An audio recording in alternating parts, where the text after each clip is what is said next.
Hello everyone. अब तक के हम लोगों ने देखा था हमारा भारत आज़ाद हो चुका है। यस, हमारा जो इंडिया है वो इंडिपेंडेंट हो चुका है। अब इंडिपेंडेंट हो चुका है तो उसके बाद में भी हम लोगों ने बहुत सारी ऐसी चीज़ें देखी थी जिससे हमें समझ में आता था कि भारत का आज़ाद होना ही काफ़ी नहीं है। इसके बाद में भी एक आज़ाद भारत के आगे बहुत सारी चुनौतियाँ थी। एक समृद्ध, एक विकासशील देश बनाने के लिए, एक विकसित देश बनने के लिए उसे बहुत सारे चैलेंजेस से होकर के गुजरना था, है ना। इसी तरीके से हमने कुछ चैलेंजेस देखे थे, कुछ इंपॉर्टेंट चैलेंजेस देखे थे जो कि हमारे पास कितने थे, 3। हमने उन तीनों इंपॉर्टेंट चैलेंजेस के ऊपर बात की थी शॉर्ट में, और हमने एक जो चैलेंज था वो सब बहुत ही डीप में पढ़ा था। और वो चैलेंज था हमारा एक यूनिटी के साथ में जो एक नेशन जो है उसे डेवलप करना। ये बोल सकते हैं एक यूनाइटेड नेशन बनाना, मतलब एक ऐसा देश बनाना जहाँ पे जिस धरती पे, जिस लैंड पे इतनी सारी विभिन्नताएं हो, इतने सारे डिफरेंट टाइप ऑफ कल्चर्स हो, अलग अलग लैंग्वेजेस साथ में, मतलब अलग अलग लैंग्वेजेस के साथ में होता है।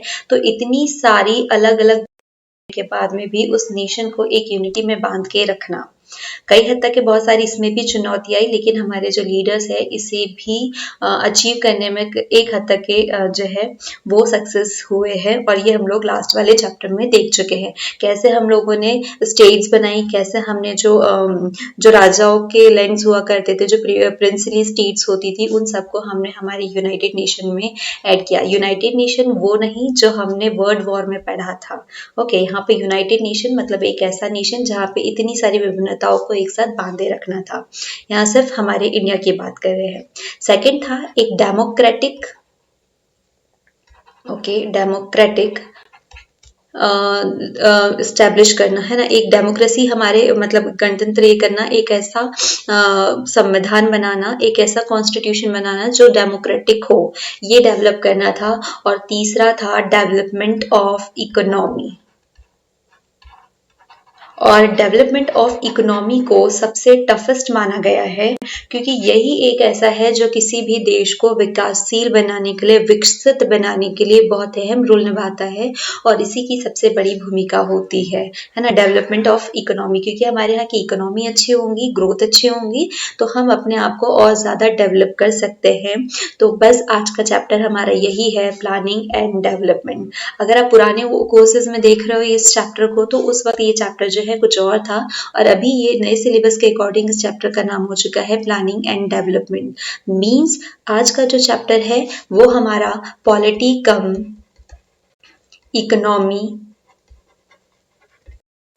है ना। आज हमें इकोनॉमी के बारे में पढ़ना है, वो सारी चीज़ें पढ़नी है कि जब हमारी कंट्री इंडिपेंडेंट हुई थी तो हमें कौन कौन सी जो चैलेंजेस है इकोनॉमी को लेकर के फेस करने पड़े, किन किन चैलेंजेस के मतलब कौन कौन सी हमने पॉलिसीज अपनाई, कौन कौन सी हमने प्लानिंग की, कौन कौन सी ऐसी टेक्निक्स यूज़ की जिससे हम अभी जिस कंडीशन पे वहाँ तक यहाँ पहुँचे, ये उस टाइम में हमने हमारी कंट्री को चलाया था। तो वो सारी चीज़ें हम इस चैप्टर में पढ़ने वाले हैं।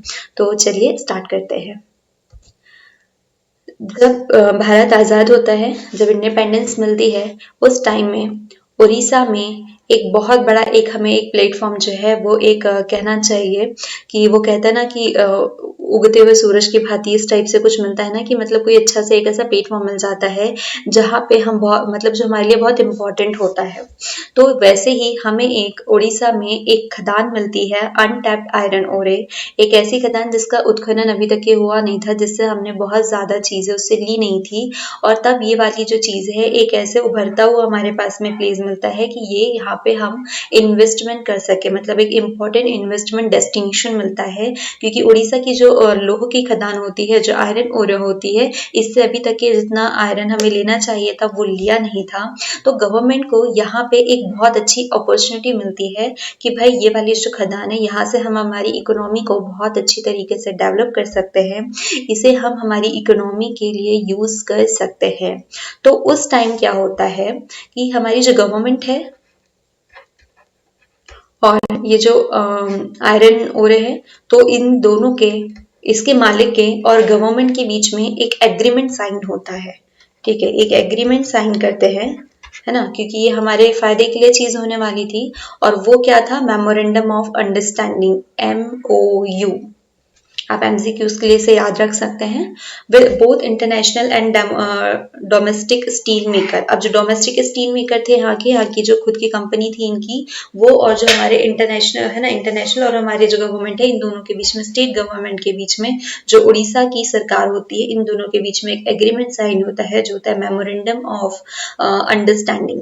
इन दोनों के बीच में होता है। अब यहाँ पर ये तो हो गया। तो गवर्नमेंट का यहाँ पे पर्सपेक्टिव क्या होता है कि जब ये हमारे अंडर में आ जाएगा तो हम यहाँ पे, जब हम इस खदान पे मतलब कुछ अच्छा कैपिटल इन्वेस्टमेंट करते हैं, हमारे पास में एम्प्लॉयमेंट अपॉर्चुनिटी बढ़ जाएंगी, हमारी जो इकोनॉमी है वो डेवलप होंगी। Government believe that this would bring it necessary capital investment and provide a lot of employment. जब यहाँ पे हम कोई उद्योग शुरू करते हैं तो क्या होगा, हमें बहुत ज़्यादा प्रॉफिट होगा और यहाँ पे बहुत ज़्यादा लेबर वर्क यूज़ होगा। तो इन लेबर्स में हमारे पास में मोस्ट ऑफ क्या होगा, हम एम्प्लॉयमेंट वहाँ पे अपॉर्चुनिटी हमें वहाँ पे अराइज होते हुए दिखी।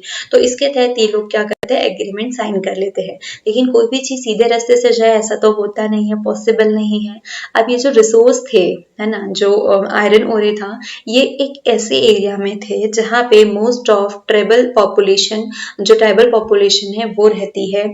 वो वहाँ पे मतलब उनका आवास स्थल रहता है। जो आदिवासी वाले जो लोग होते हैं वो रहते हैं। अब आदिवासियों के लिए तो भैया वो जल जंगल वगैरह, जो जंगल वगैरह टाइप का होता है ना, वो वाला इम्पोर्टेंट होता है। वो अपने जंगलों के लिए कहीं भी आंदोलन भी करना शुरू कर देते हैं, सबसे ज्यादा इम्पोर्टेंट था। तो ये लोग क्या कहते हैं, इन्हें लगता है कि अब ये इंडस्ट्री तो खुल जाएंगी, मतलब क्या होगा, हमें हमारे घर से हमारा जो रोजगार है, जो लाइवहुड है, वहां से हमें क्या करेंगे, डिस्प्लेसमेंट मिलेगा। हमें यहाँ हमारे प्लेस को छोड़ के जाना होगा, जिसके लिए ये कहीं से कहीं तक के रेडी नहीं थे। क्योंकि हमने बताया पहले ही कि जितनी भी जो ट्राइबल कम्युनिटीज होती है, तो ये कभी भी मतलब आंदोलन कर सकते हैं। हम लोगों ने बहुत सारे हिस्ट्री में बहुत सारे ऐसे आंदोलन, चिपको आंदोलन टाइप से बहुत सारी चीजें ऐसी पड़ी हुई है, बहुत सारे ऐसे आंदोलन पड़े हुए हैं जो इस चीज को एक्सप्लेन करते हैं। तो सेम थिंग जो है वो यहाँ पर भी यूज होती है। अब कुछ गवर्नमेंट जो इन्वायरमेंटलिस्ट होते हैं वो क्या सोचते हैं, जो पर्यावरण को प्रोटेक्ट करते हैं, इन्वायरमेंट को प्रोटेक्ट करते हैं, वो कहते हैं कि अगर यहाँ पे ये इंडस्ट्री जो है, ये माइनिंग है, उसको अगर शुरू करते हैं, है ना, तो क्या होगा, यहाँ पे पॉल्यूशन बढ़ेगा। क्योंकि वो जो एरिया था वहाँ पे, तो वो अच्छा खासा एरिया था, तो वो उनका मानना था कि यहाँ पर ये लोग जो है पॉल्यूट कर देंगे हमारे एनवायरनमेंट को। फिर उसके बाद में गवर्नमेंट जो है, अब दोनों के अलग अलग पर्सपेक्टिव हो गए कि आदिवासियों ने सोचा कि हमें हमारे प्लेस से छोड़ के जाना पड़ेगा, और गवर्नमेंट के जो पर्यावरण इकोनॉमिस्ट है, इन्वायरमेंट वाले जो है, वो क्या सोचते हैं कि अगर यहाँ पे ये माइनिंग खुलती है, ये इंडस्ट्री ओपन होती है, तो हमारा जो इन्वायरमेंट है वो बहुत ज़्यादा पोल्यूशन उसमें हो जाएगा, बहुत ज़्यादा पल्यूट हो जाएगा हमारा इन्वायरमेंट। लेकिन गवर्नमेंट क्या कहती है कि अगर हम ये इंडस्ट्री जो है उसको अलाउड नहीं करते हैं, तो हमारे सामने बहुत बुरे बुरे एग्जाम्पल्स क्रिएट हो जाएंगे। हम क्या, हमारा जो इन्वेस्टमेंट है हमारी कंट्री के लिए जो हम सोच रहे हैं, उसमें भी हम सक्सेस नहीं होने वाले हैं। तो ये जो पूरा वाक्य हम लोगों ने पढ़ा है, यहाँ पे हमें 3 अलग अलग पर्सपेक्टिव मिल रहे हैं लोगों के। एक एनवायरमेंट वालों का अलग मिल रहा है कि एनवायरमेंट जो है वो पॉल्यूट हो जाएगा। गवर्नमेंट सोच रही है इन्वेस्टमेंट लाने का, वहां से बहुत सारी अपॉर्चुनिटीज को यूज करना, मतलब वहां से कैसे भी अपनी इकोनॉमी को डेवलप करना है।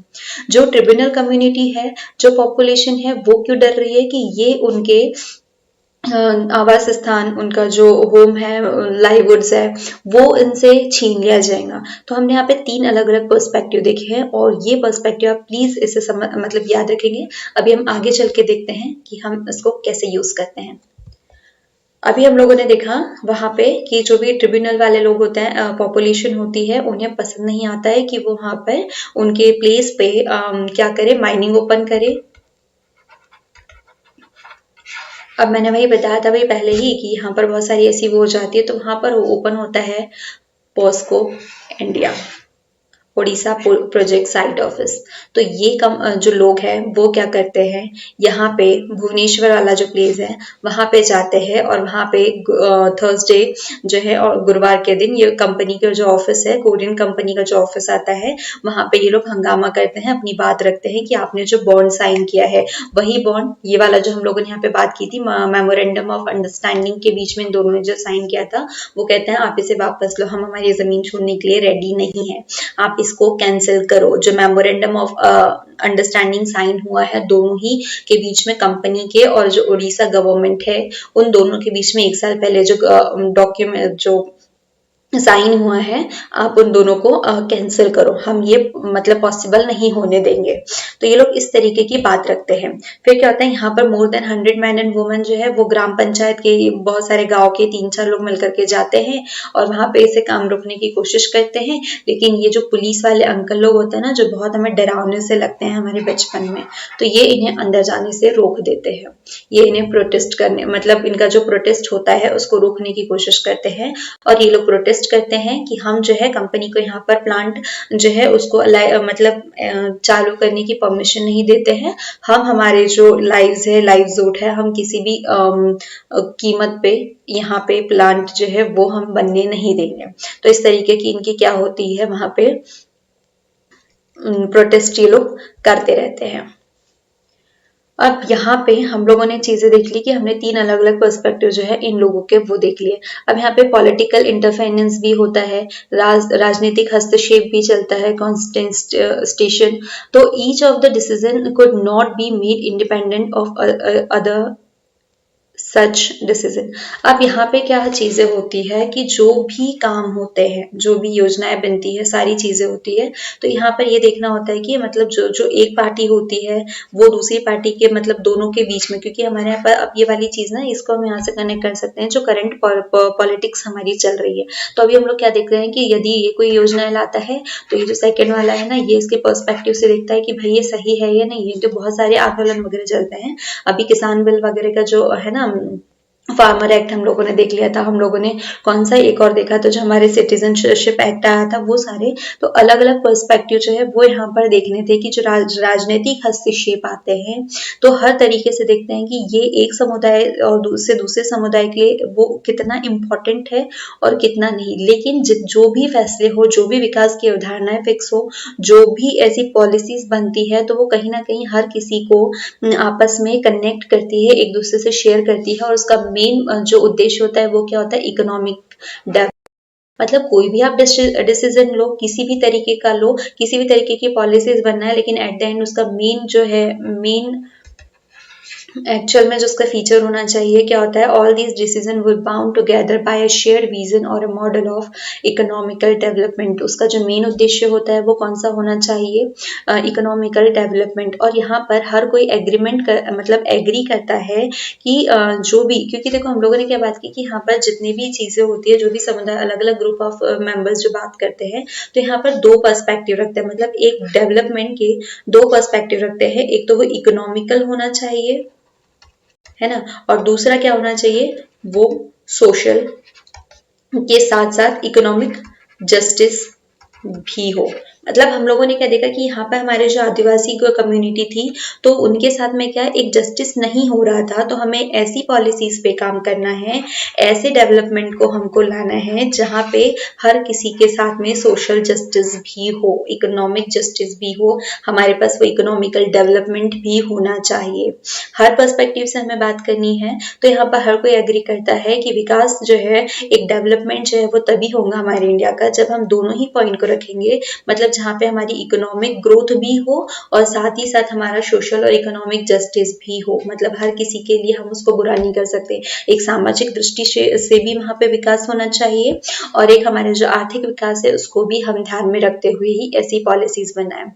It is also agreed that the matter can't be left to businessman, industrialist। देखो अब यहाँ पर एक और चीज थी कि यहाँ पे अगर हम लोग ये वाली बात करें कि अगर हम किसी एक के लिए पर्टिकुलर्स को इंडिविजुअल छोड़ देते हैं, ऐसा क्या वहाँ पे पॉसिबल है कि वहाँ पे विकास हो सकता है? क्योंकि उस वक्त क्या हो रहा है, बड़े बड़े बिजनेसमैन जो है वो ग्रो कर रहे हैं। तो हर एक बिजनेसमैन क्या चाहता है कि उसे एक ओपन इकोनॉमिकल जो एटमॉस्फेयर है वो चाहिए, ताकि क्या करेगा वो, क्योंकि ओपन होगा वहाँ पे गवर्नमेंट का कोई इंटरफेरेंस नहीं होगा, तो वो और भी रिच होते जाएगा। है ना, जो हमें पॉसिबल नहीं था क्योंकि हमें तो बाकी सारा सोशल जस्टिस भी करना है, उसके साथ साथ ही हमें हर चीज़ को रखना है। तो यहाँ पर ये वाली बात हो गई है कि मतलब जो इकोनॉमिकल ग्रोथ है उसको हम ना किसी एक फार्मर पे कंप्लीट छोड़ दें कि एक फार्मर जो है वो हमारे इकोनॉमिक ग्रोथ कर लेगा अगर वो अपनी कृषि में काम करते जा रहा है कर लेगा, या तो फिर हम एक बिजनेसमैन पे भी नहीं छोड़ सकते कि एक जो बिजनेसमैन है वो अपने बिजनेस में ग्रोथ कर रहा है मतलब हमारी पूरी कंट्री की ग्रोथ हो रही है, तो ये भी नहीं है।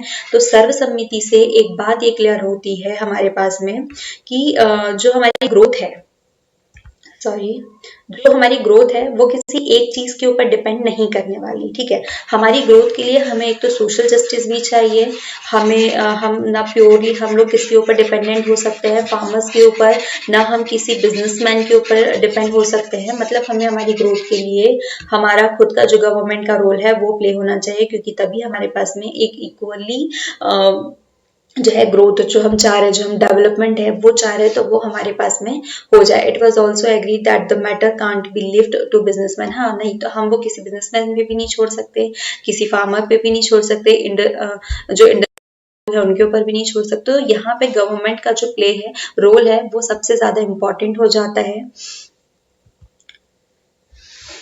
अब एक यहाँ पर left and right, what is left and what is right, ये क्या है इसको देखते हैं। तो देखिए जो लेफ्ट और राइट वाली जो चीजें हैं एक्चुअल में ये एक आइडियोलॉजीज है, ठीक है। आइडियोलॉजी हम लोगों ने लास्ट टाइम बहुत टाइम से हम लोग बात कर रहे हैं कम्युनिज्म और कैपिटलिज्म पे, है ना, इन दो चीजों पे जो सोशलिज्म वाली बात होती है, कम्युनिज्म सोशलिज्म, और एक होती है कैपिटलिज्म वाले पे। तो यही बात अभी हम लोग जो कर रहे हैं कि हम लोग किसी एक के ऊपर पर्टिकुलर हमारी इकोनॉमी के डेवलपमेंट पे हम लोग तो उनको छोड़ नहीं सकते हैं। तो हमारे पास में जब भी हम किसी ग्रोथ के बारे में बात करते हैं, हम किसी डेवलपमेंट ऑफ इकोनॉमी के बारे में बात करते हैं, तो वहाँ पे दो आइडियोलॉजीज काम करती है। एक जो है वो सबके फेवर में काम करती है और एक किसी पर्सनलाइज्ड जो ग्रुप है उसके फेवर में बात करती है।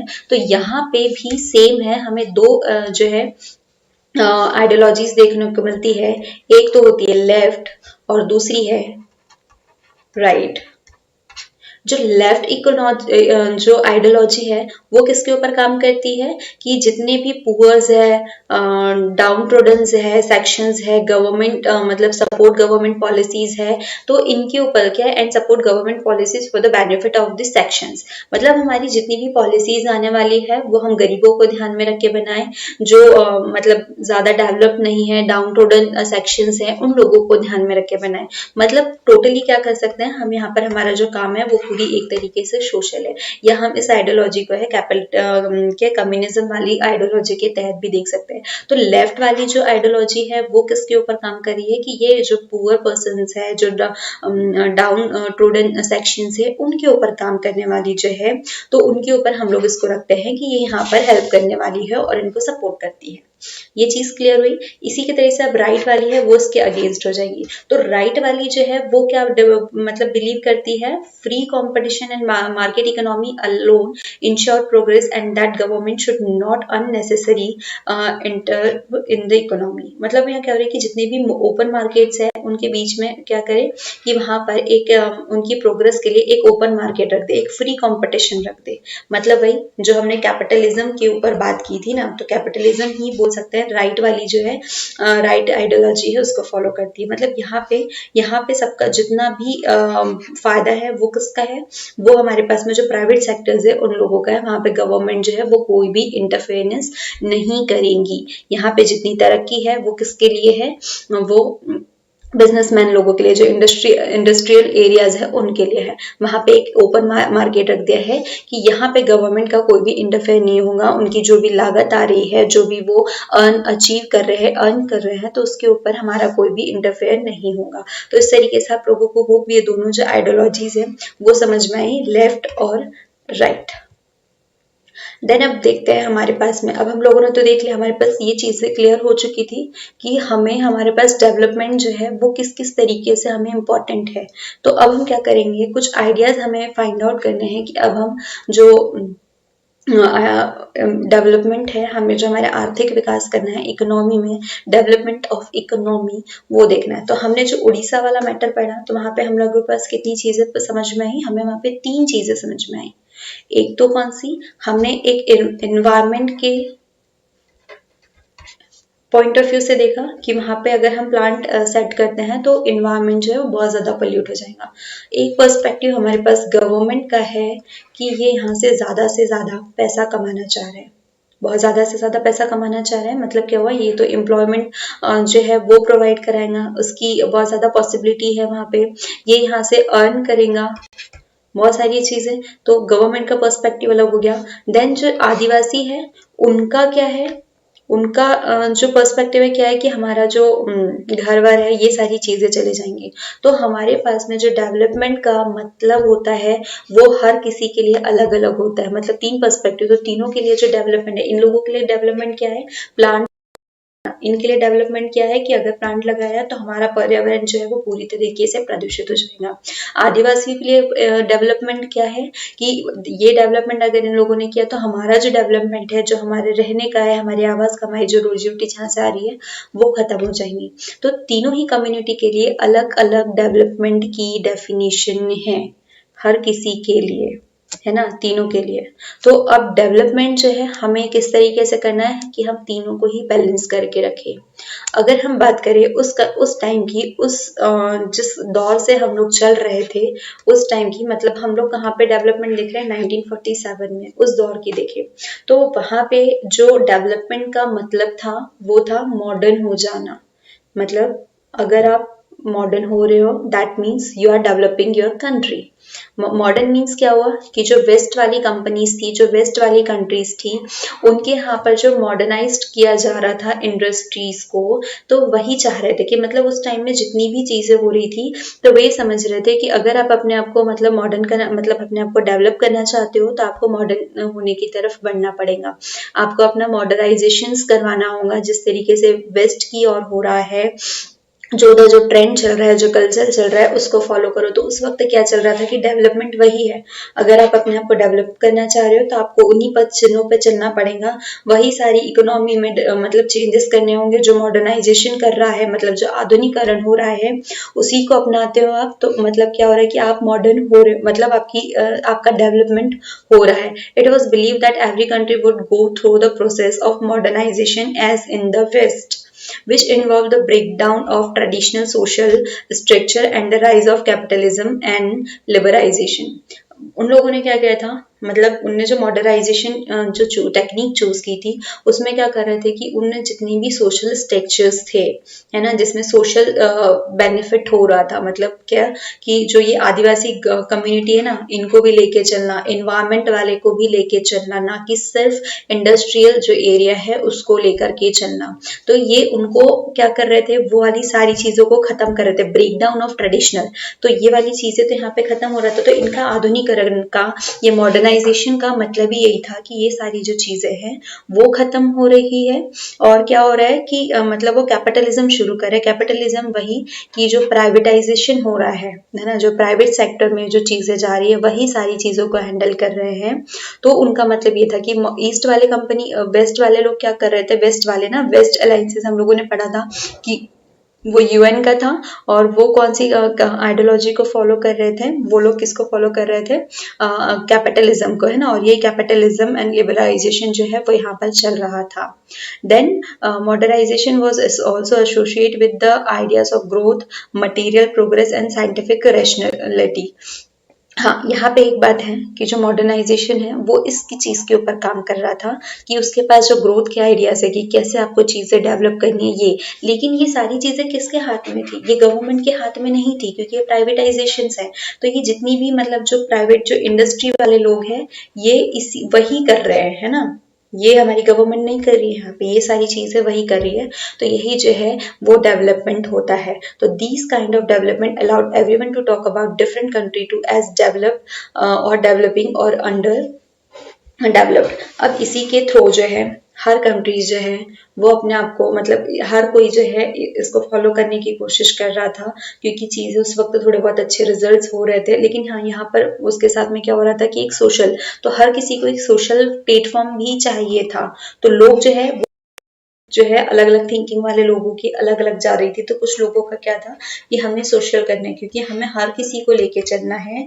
और उस वक्त क्या हुआ था हमारे पास में, द्वितीय युद्ध, सेकेंड वर्ल्ड वॉर खत्म हुआ था, 45 में, तो हमारी इकोनॉमी ऑलमोस्ट जो है वो खत्म हो चुकी थी, है ना। तो उस वक्त जब इकोनॉमी खत्म हो गई थी तो यूरोप वाली जो कंट्रीज है वो पहले से उनकी इकोनॉमी पूरी डाउन हो चुकी थी, तो वो पहले से ही सफर कर रहे थे। जापान वगैरह भी ऑलमोस्ट डूब चुके थे। तो इन लोगों ने क्या किया, ऐसी कुछ आइडियोलॉजी जो सोशलिज्म वाली आइडियोलॉजीज है, इन सारी की हेल्प से इन लोगों ने क्या किया, अपने आप की इकोनॉमी को एक सही पाथ में एक डेवलपिंग कंट्री के रूप में इन्हें इस्टेब्लिश किया, क्योंकि ऑलमोस्ट ये सारे हो चुके थे, लेकिन इन्होंने कुछ ईयर्स के अंदर ही अपने आप को मतलब इस्टेब्लिश करना शुरू किया कुछ अच्छी अच्छी टेक्निक्स यूज करके। तो सब लोग इनके फेवर में भी जा रहे थे। इस टाइप के जो अलग अलग जो आइडियाज, डेवलपिंग आइडियाज हो रहे थे, तो फेवर में जा रहे थे। तो इससे क्या हो रहा था कि इसी के बिहाफ पे हम लोग जो भी कंट्रीज है जो अपने आप को डेवलप कर रही है, तो उसी के बिहाफ पे हमने लोग कंट्रीज को डिफाइन कर दिया, मतलब डिवाइड कर दिया हर इसमें कि वो डेवलप्ड कंट्री है, वो डेवलपिंग है, वो अंडर डेवलप्ड है। और हमारी कंट्री अभी किस में आती है, हमारी कंट्री आती है डेवलपिंग कंट्री में, मतलब एक विकासशील जो है उसमें आती है। एक तो एक विकसित विकसित जो ऑलरेडी डेवलप हो चुकी है, जिसकी इकोनॉमी बहुत अच्छी चल रही है, जिसमें हम अमेरिका को इंक्लूड करते थे। डेवलपिंग जो डेवलप हो रही है, अभी भी काम चल रहा है उसके ऊपर। और अंडर डेवलप जो कि अविकसित है, जिसे विकसित होने में बहुत समय है। एग्जाम्पल हमारा पाकिस्तान। अब जब हमारे पास में बहुत ज्यादा मॉडल्स आते हैं, ठीक है, हमारे पास क्या हो रहा है कि अब हमको हमारी कंट्री जो है उसको मतलब डेवलप करना है। तो इतनी सारी जब हम लोगों ने चीजें पढ़ी है, तो इस टाइम में हमारे पास दो मॉडल्स आते हैं। किसके लिए, मतलब ऐसे दो मॉडल आएंगे डेवलप करने के लिए। एक मॉडर्न डेवलपमेंट के लिए दो मॉडल्स आते हैं, और वो दो मॉडल कौन कौन से, एक तो capitalist and second was socialist. Socialist वही कम्युनिज्म वाला, ठीक है। इन दोनों के मीनिंग, ये सारी चीजें मेरे ख्याल से आप लोगों को बहुत अच्छे से आती ही होंगी, क्योंकि इनके ऊपर हमने बहुत लंबा डिस्कशन किया है, बहुत सारी चीजें सॉल्व की है, और बहुत बार इसे रिपीट किया है। जो हमारा कंटेम्प्रेरी वर्ड चल रहा था वहां पे हमने ऑलमोस्ट इसी के बारे में बात की है। एक और मैं जो है क्लू दे देती हूँ यहाँ पे, यूएसएसआर एंड यूएन। यूएन अब हमारा यूनाइटेड नेशन ये वाला नहीं, अब हम यूएन के बारे में ही बात करेंगे जो पहले था। अब जब कोल्ड वॉर खत्म होता है, अब हमारे पास में दो बाइपोलर्स जो है वो शुरू हो जाते हैं। तब हमारे पास में दो आइडियोलॉजीज होती है, capitalist and second one is socialist. एक ऐसी sorry sorry sorry sorry it's UN and it's USSR. Sorry, मतलब क्या हो रहा है कि एक जगह, अभी हम लोगों ने भी पढ़ा था कि वेस्टर्न जो कंट्रीज है उन्होंने अपनी एक अलग ही आइडियोलॉजी यूज की थी कि सारी जो चीजें हैं वो प्राइवेट के हाथ में थी। मतलब देखो, अभी हम थोड़ा बैक जाते हैं, देखो है ना, structure arise capitalism and liberation. तो यहाँ पे क्या चीजें होती है कि ये मॉडर्नाइजेशन की ओर बढ़ते हैं, मतलब ये इनके पास में बहुत सारे ग्रोथ के तरीके उठ रहे हैं, अपने आप को ज्यादा डेवलप कर रहे हैं। तो ये सारी जितनी भी चीजें हैं, तो ये किनके हाथों में चली जाती है, ये सारे इंडस्ट्रियल्स के हाथ में चली, प्राइवेट सेक्टर के हाथ में चली जाती है। सारे काम कौन करता है, कैपिटलिस्ट मॉडल में ये सारे जो काम है सभी इनके ऊपर चले जाते हैं। मतलब यहाँ पे इनकी इकोनॉमी तो बढ़ रही है, लेकिन एक सोशल प्लेटफॉर्म पे काम हो रहा है कि एक सोशली सबके ऊपर काम करे। भाई इसमें जो अमीर बन गया वो अमीर बनते जाएगा, डिपेंड इनके ऊपर करता है कि आप दूसरों को भी अमीर कर रहे हो या नहीं कर रहे हो। लेकिन यहाँ पे जो सोशलिस्ट मॉडल है, जो यूएसएसआर का मॉडल होता है, वहां पे बात की जाती है कि हर एक के लिए बराबर इक्वली काम करना। यहाँ पे पुअर जो पीपल्स है, इन लोगों के ऊपर भी काम करना है, इन लोगों की भी इकोनॉमी को साथ में लेके चलना है, इंडस्ट्रियल सेक्टर्स जो है इनके ऊपर भी चलना है। तो हर किसी के जो भी मतलब जिस भी सेक्टर है, तो हर किसी को साथ में, मतलब वहाँ पे इन्वायरमेंट पे भी ध्यान रखना है। जो हमने उड़ीसा वाले मैटर पे बात की थी, वहाँ पे हमें हमारी इनकम भी बढ़ानी है। तो ये सारे जो पॉइंट्स है इनके ऊपर यहाँ पे ध्यान रखा जाता है। तो इसीलिए उस टाइम में जो है यूएसएसआर की आइडियोलॉजी को बहुत बेटर माना गया और सब लोग इसे फॉलो जाते थे, इंक्लूडिंग नेहरू जी।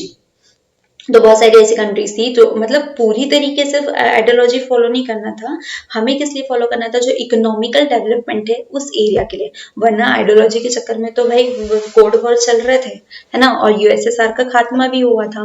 तो यहाँ पे ये वाली जो चीज है वो हर फील्ड में हर एक के लिए काम कर रही है। तो ये चीज यहाँ पे ये लोग इन लोगों को बहुत अच्छी लगती है कि भाई ये सोशल काम भी कर रहे हैं, हर जगह पे हर इसी को इक्वलिटी में ला करके रखने के लिए काम कर रहे हैं। तो ये वाली जो आइडियोलॉजी है इसे एक्सेप्ट करना होता है, लेकिन पूरी तरीके से नहीं। तो अब हमें इंडिया के बारे में बात है। The nationalist leader was clear that the economic concern of the government of free India would have to different from narrowly defined commercial function of the colonial government। अब हमारे पास में ये क्लियर हो चुका था कि हमें दोनों जो हमारे पास दोनों जो इन दोनों की है आइडियोलॉजीज, अब हम पे इस पे काम नहीं करना है, हमको प्राइवेट सेक्टर पे भी ध्यान देना और इधर भी। तो इसीलिए हमारी जो इकोनॉमी होती है वो मिक्सचर इकोनॉमी कहलाती है। ठीक है, पूंजीवादी ये साम्यवादी, कैपिटलिज्म ये सोशलिस्ट, ये वाली अगर हम लोग देखें कि हमारा मॉडल किसके ऊपर काम करता है, तो हमारा मॉडल जो है वो मिक्सचर के ऊपर काम करता है। ये कैसे आगे चल के अभी हम लोग और अच्छे से देखते हैं। अब हम लोगों ने एक बात तो क्लियर कर ली थी कि हमारे जितने भी डेवलपमेंट के काम है वो ना हम किसी फार्मा के हाथ में देंगे, ना किसी इंडस्ट्रियलिस्ट के पास में देंगे, और ना ही किसी बिजनेसमैन को देंगे। जो काम है वो गवर्नमेंट खुद देखेंगी, है ना, और खुद प्लान करेंगी कि हमारी जो डेवलपमेंट है वो कैसे करना है, हमारी इकोनॉमी को कैसे चलाना है, ये सारा कौन खुद करेगा। Free India would have to be different from narrowly defined commercial functions. अब ये वाली चीजें समझ गई। The task of poverty, okay, यहाँ पर अब ये वाली चीजें भी थी कि जो हमारा पोवर्टी वगैरह था, तो इन सारी चीजों के लिए भी primary as the responsible of government, सारी चीजों के लिए रिस्पॉन्सिबल कौन होने वाला है, गवर्नमेंट। अब जो इंडस्ट्रियलिस्ट होते हैं वो लोग क्या करते हैं,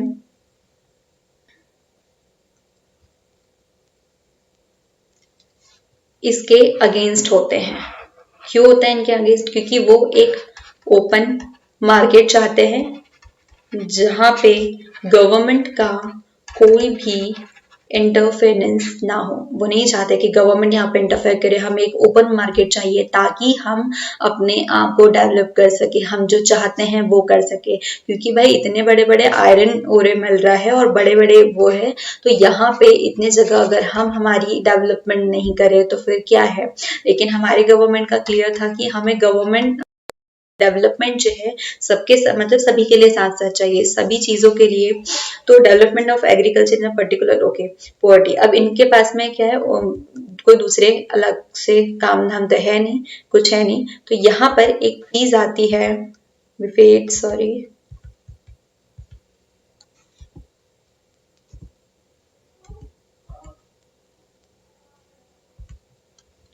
कुछ ऐसा लग रहा है कि हम कुछ भूले हैं। ओके, नहीं, ठीक है। अब बहुत सारे हमारे पास अलग अलग वेज है, बहुत सारे अलग अलग पॉइंट ऑफ व्यूज है। तो अब हमने एक बात तो क्लियर हो गई कि development could not be leave to private sector. हमारी गवर्नमेंट को क्लियर हो गया था, क्योंकि जो गवर्नमेंट है क्या मतलब वो क्या कह रही है कि अगर हमने प्राइवेट सेक्टर के हाथ में दे दिया तो हम जो बाकी लोगों का डेवलपमेंट है वो किसी और के पास नहीं हो जाएगा। तो हमारे पास में हमें नीड है कि गवर्नमेंट जो है वो खुद डेवलपमेंट जो है उसके ऊपर डिजाइन करे, एक प्रॉपर प्लान बनाए। ये क्लियर बात हो चुकी थी। हमने कैपिटलिज्म वालों को देख लिया था, खुद का ग्रोथ हो रहा था। तो हमारी गवर्नमेंट और जो लीडर्स है वो बहुत ज्यादा क्लियर थे। पहले ही हम लोगों ने बात कर दी थी कि ये सारी जो चीजें हैं वो हम किसी मतलब प्राइवेट सेक्टर के हाथ में देने ही वाले नहीं हैं, है ना। हम खुद क्या करेंगे, उसके ऊपर प्लान बनाएंगे, हम खुद हमारे डेवलपमेंट के लिए डिजाइन करेंगे, ये सारी चीजें जो है खुद करेंगे। हाँ, अगर जो प्राइवेट सेक्टर्स है, private investors such as industrialists, big businessmen, entrepreneur as okay planning they seek to open economy with। हाँ, यही वाली बात जो है कि ये लोग सब लोग किसके ऊपर बात कर रहे थे कि उन्हें क्या चाहिए था, उन्हें ओपन इकोनॉमी चाहिए थी जिसके ऊपर वो खुद से काम करे। है ना, खुद से कंट्रोल करे। उनका स्टेट का कंट्रोल जो है वो सिर्फ मतलब जो कैपिटल फ्लो है उसके ऊपर उनका कंट्रोल ना हो। A section of a big okay. अब ये लोग क्या करते हैं कि अब इन लोगों ने तो बात क्लियर कर ली कि हमें ओपन मार्केट चाहिए, हमें इकोनॉमी ओपन इकोनॉमी चाहिए, हमें इसका इंटरफेरेंस नहीं चाहिए। और हमारी गवर्नमेंट ने क्लियर कर लिया था कि जो भी प्लान होंगे, जो भी डिजाइन होंगे, मॉडल होंगे, वो खुद हम डिजाइन करेंगे, खुद हमारी इकोनॉमी जो डेवलपमेंट है उसको हम खुद लेकर के जाएंगे, है ना। तो इन लोगों ने डिसाइड कर लिया। अब बिजनेसमैन जो है उन लोगों ने अपना एक डिसाइड कर लिया। तो अब बिजनेसमैन तो भाई पहले से अक्लमंद है, तो वो लोग क्या दिमाग दौड़ाते हैं कि वो एक ऐसा प्रपोजल लाते हैं 1944 में, एक ऐसा प्रपोजल लाते हैं, एक प्लान इकोनॉमी लाते हैं जिसमें दोनों ही काम करते हो, है ना, जिसमें प्राइवेटाइजेशन भी है और गवर्नमेंट का भी इंटरफेरेंस है। तो इसी प्लान को जब वो प्लान लेके आते हैं तो वो प्लान कहलाता है बॉम्बे प्लान। ये आपके लिए क्वेश्चन बन सकता है कि व्हाट वाज बॉम्बे प्लान, ठीक है। बॉम्बे प्लान जो है वो क्या था।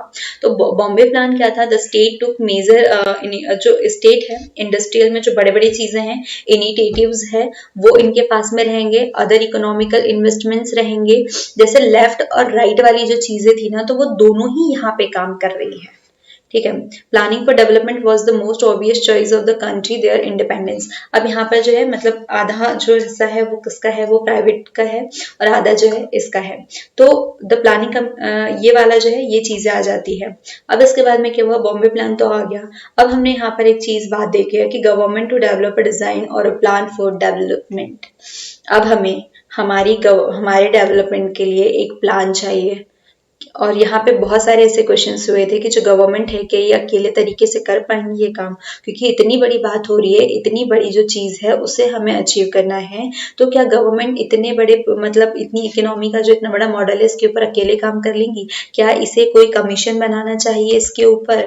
क्या इसे कोई अच्छा सा प्लान बनाना चाहिए ताकि अच्छे से डेवलप कर दे? तो इतने सारे क्वेश्चन के बाद में एक चीज आती है, एक प्लानिंग कमीशन आता है, ठीक है। तो वो प्लानिंग कमीशन जो है ये आता है जस्ट फॉर हमारा जो भी डेवलपमेंट होता है, जितनी भी प्लानिंग होने वाली है, इसमें जितनी भी जो पॉलिसीज आने वाली है, तो इन सारी चीजों को प्लान करने के लिए, इन सारी चीजों को देखने के लिए हम एक प्लानिंग कमीशन लाते हैं। और ये जो प्लानिंग कमीशन होता है इसका चेयरपर्सन प्राइम मिनिस्टर होता है। और यहाँ पे पूरे ही मतलब एक लिमिटेड टाइम ऑफ पीरियड जो है उतने सालों के लिए पूरी एक एक चीज प्लान की होती है कि किस तरीके से कौन कौन सी चलने वाली है। तो हमारी जो इस आइडियोलॉजी है वो हम किसको एक्सेप्ट करते हैं, हम यूएसएसआर की आइडियोलॉजी को एक्सेप्ट करते हैं कि जितनी भी क्या होना चाहिए, जितना भी डेवलपमेंट का काम है, सारी जो भी चीजें हैं वो हम खुद देखेंगे, ठीक है। इन्हें यहाँ पे कैपिटलिज्म के ऊपर नहीं गए, इन्हें एसएसआर को चुना। लेकिन फिर वहां पे क्या होता है कि जब इतने सारे इंडस्ट्रियल जाते हैं तो दोनों का मिक्सअप हो जाता है, तो इसीलिए हमारी जो इकोनॉमी है वो मिक्सचर इकोनॉमी कहलाती है। क्लियर। अब हम पढ़ने वाले हैं बहुत इंपॉर्टेंट सा एक कमीशन जो है प्लानिंग कमीशन। जी हाँ, प्लानिंग कमीशन क्यों आया, एक बात क्लियर हो गई कि जब इकोनॉमी के बारे में बात कर रहे थे तो हमें एक ऐसा आयोग चाहिए था, हमें एक ऐसी टीम चाहिए थी जो हमारे पूरे ही जितना भी हमारा ईयर चलने वाले हैं तो वहां के लिए एक प्लान कर ले, है ना। एक ऐसा प्लान बनाए जिससे कि हमारी कंट्री चले, सिस्टमैटिक चले, ठीक है। इसमें कितनी हमें इनकम लग मतलब इसमें कितनी पूंजी बोल सकते हैं, मतलब कितनी इनकम हमें, कितना इन्वेस्टमेंट लग रहा है, कितने पैसे लगने वाले हैं, कौन कौन सी टेक्निक्स यूज करनी है, किस किस सेक्टर्स में हमें काम करना है, कौन कौन सी पॉलिसीज लानी है, एवरीथिंग, हर चीज इसमें डिसाइड की जाती है। मतलब एक तरीके का ब्लूप्रिंट, हम इसको ये बोल सकते हैं कि ये तरीके का ब्लूप्रिंट है। हम लोग क्या करते हैं, अभी हम लोगों की जो डेली रूटीन है उसमें क्या करते हैं, हम लोग हमारा शेड्यूल डिसाइड कर लेते हैं कि हमारे पास 100 रुपए है, सपोज दैट, ओके। तो हमें इसमें इतना खर्च यहाँ पे करना है, इतना खर्च जो है इस प्रोडक्ट पे करना है, इतना हमें उस चीज को स्टार्ट करने के लिए करना है। तो ऐसे ही हमारा जो प्लानिंग कमीशन है वो हमारा बजट तैयार कर लेता है पूरे ईयर का कि भाई इतने इतने टाइम में हमको इतना इतना जो है डेवलपमेंट लाना है, हमें इस सेक्टर में इतना करना है, उस सेक्टर में इतना करना है। तो ये सारी जो प्लानिंग है वो कर लेते हैं। तो प्लानिंग कमीशन जो है 15 मार्च 1950 में आता है। किसकी प्रेजेंस में? वापस से हमारे चाचा नेहरू के प्रेजेंस में। ठीक है, गवर्नमेंट ऑफ इंडिया की इंडिया का एक कमीशन है, लेकिन हाँ कॉन्स्टिट्यूशन में अगर हम इसके बारे में बात करें कि किस आर्टिकल के तहत है, तो ये संवैधानिक नहीं है। इसे 1950 में बनाया गया था, एक संवैधानिक दर्जा रखता है, sorry may be it's a constitutional body, तो ये उसमें सॉरी नहीं है, इसका कोई आर्टिकल नहीं है। ठीक है, इसमें कोई आर्टिकल नहीं है। अगर हम देखें कमीशंस के बारे में कि किस आर्टिकल के तहत ये काम कर रहा है, तो ये कॉन्स्टिट्यूशन में नहीं है, तो इसका कोई जो है कमीशन नहीं है। ये गवर्नमेंट ऑफ इंडिया के तहत काम करता है। और इसका जो चेयरपर्सन होता है वो कौन होते हैं? नेहरू जी, सॉरी जो पीएम होता है, प्राइम मिनिस्टर होता है, वो होता है। और उस टाइम के फर्स्ट हमारे जो पीएम थे वो कौन थे? नेहरू जी। ठीक है, तो नेहरू जी ने इन्हें सबसे पहले लीड किया था। और जो प्लानिंग कमीशन होता है वो एवरी 5 ईयर के लिए होता है। मतलब जितनी भी मैंने चीजें बताई कि कंट्री को रन करने के लिए जो भी सिस्टमेटिक वे चाहिए, मतलब एक ब्लूप्रिंट तैयार करना कि आपको इस प्लान के ऊपर पूरे 5 साल तक ये चलना है। तो ये जो प्लान है पूरे 5 साल तक के बनाया जाता है। ये जो पिक्चर है ये हमारी फर्स्ट 5 ईयर जो प्लानिंग है उसके तहत की है। उस वक्त ये इन्हें मतलब इंस्ट्रक्शंस देते हुए जो भी है प्लानिंग कमीशन जब शुरू हुआ था तब की है। तो प्लानिंग कमीशन जो है, अब उसका मेन काम क्या होता है कि वो किस लिए काम करता है, कैसे काम करता है। The constitution of India has guarantee certain fundamental right of to the citizen of India. And देखो अब यहाँ पर एक चीज क्लियर हो गई कि अभी तक हम लोगों ने बात की थी कि ये हमारा पूरा फायदा देखने वाला है। ठीक है, जितनी भी हमारे फायदे की बात होने वाली है वो सारी यहाँ पर होने वाली है। हमें कॉन्स्टिट्यूशन ने फंडामेंटल राइट्स दिए। ठीक है, प्रिंसिपल ऑफ स्टेट पॉलिसी भी दी है। फंडामेंटल राइट हमारे लिए, प्रिंसिपल ऑफ स्टेट गवर्नमेंट के लिए कि भाई इस जो प्रिंसिपल ऑफ स्टेट पॉलिसीज है इसमें वो सारी चीजें हैं कि जो आपको एक स्टेट को काम कराने के लिए, एक कंट्री को काम कराने के लिए किस फील्ड में आपको काम करना है, क्या क्या काम करना है, उसके ऊपर एक प्लान दिया हुआ है कि आप इस तरीके से कर सकते हो। और जब स्टेट ऑफ प्रिंसिपली में पढ़ोगे मतलब आर्टिकल 35 से आगे जो है 51 तक के, राइट है ना, आर्टिकल 31 to 55 जब आप में पढ़ने वाले हैं, सॉरी आर्टिकल 31 टू 35 टू 51 के हमारा फंडामेंटल ड्यूटीज हो जाता है। ओके, तो यहाँ तक के जब हम चीजें पढ़ते हैं तो हमारे पास में उसके बाद में कुछ प्रिंसिपल्स दिए हुए हैं कि हमारी जो स्टेट है भाई इन ऊपर के काम करो, मतलब इस टाइप की आप काम करो। मतलब इसमें बहुत सारी ऐसी चीजें दी हुई है कि आप इस सेक्टर में काम करने वाले हो ताकि आपका जो कंट्री है, आपकी जो स्टेट है, ये एक अच्छे सिस्टमेटिक वे में चले। तो इनको फॉलो करना ही मतलब जो है इसकी मतलब आप जितनी भी प्लानिंग कर रहे हो, जितनी पॉलिसीज ला रहे हो, आप इसके अकॉर्डिंग लेके आओ, इसके तहत आप काम करो। कोई भी सिटीजन है हमारे इंडिया का, वो चाहे महिला हो या पुरुष हो, मैन हो या वुमेन हो, इक्वली काम करेंगे, उन्हें इक्वली उनका हक मिलेगा, है ना। मतलब जितना भी वो काम कर रहे हैं तो उतना ही उनको पे किया जाएगा, दोनों के इक्वली राइट्स होंगे। That the ownership of control material resources का ओके। अब जितने भी हमारे पास में कॉमन गुड है तो वहां पर पूरा कम्युनिटी जो है, material resources of the community are distribute as the best, सभी के बीच में इक्वली डिस्ट्रीब्यूट होना चाहिए। फिर जो हमारा जो the operation of the economy system does not result of concentration of wealth means the production of the common determine। अब जो भी प्रोडक्शन वेल्थ वाली चीजें हैं वो भी यहाँ पर चीजें आ रही है। थर्ड पॉइंट हमारा योजना आयोग, आपको समझ में आया कि योजना आयोग जो है वो एक्चुअल में काम क्यों कर रहा है। प्लानिंग कमीशन, योजना आयोग मतलब वो सारी चीजों हमारे ऊपर काम कर रहा है। एक ऐसा इकोनॉमिक सिस्टम जो है वो रिजल्ट नहीं, मतलब क्या है, एक मतलब production to the common demerits, detriment, okay demerits मेरे माइंड में कहीं लॉक हो गया, नॉक। तो योजना आयोग हमें वही काम कर रहा है कि जितनी भी जो चीजें हमें इम्प्रूवमेंट के लिए चीजें चाहिए, जो हमें डेवलपमेंट के लिए काम करने हैं, तो ये हमेशा ऐसी ही पॉलिसीज लाए, ऐसी ही चीजें लाए कि जिनसे ये वाले जो हमारे जो एम्स है उनकी पूर्ति की जा रही हो, हम उसे कंप्लीट करें। अब योजना आयोग जो है वो हमारा कब तक के चलता है? हर साल, मतलब क्या होता है, हर 5 साल के लिए आता है, 5 years के लिए। एक प्लान आता है, वो 5 साल तक के काम करता है। जैसे ही 5 साल फिनिश होते हैं तो वापस से एक नेक्स्ट प्लान आता है फॉर 5 years। एक प्लान आया, 5 साल तक के काम किया, एक प्लान में इतनी इतनी लिस्ट दे दी कि भाई इस साल आपको एग्रीकल्चर में काम करना है, इस साल आपको इंडस्ट्रियल सेक्टर में काम करना है, इस साल आपको इस वे में काम करना है, इतनी ग्रोथ लेना है, इतना कमाना है, आपको गरीबी को खत्म करना है। ये सारी जो चीजें हैं अलग अलग हर सेक्टर में रख दी गई। तो इन्होंने हर 5 साल में एक एक पॉलिसी लाई, एक प्लान लाया प्लानिंग कमीशन ने। लेकिन फिर क्या होता है, हाँ ऐसे ही करके हमारे पास में टोटल 12 प्लान आते हैं।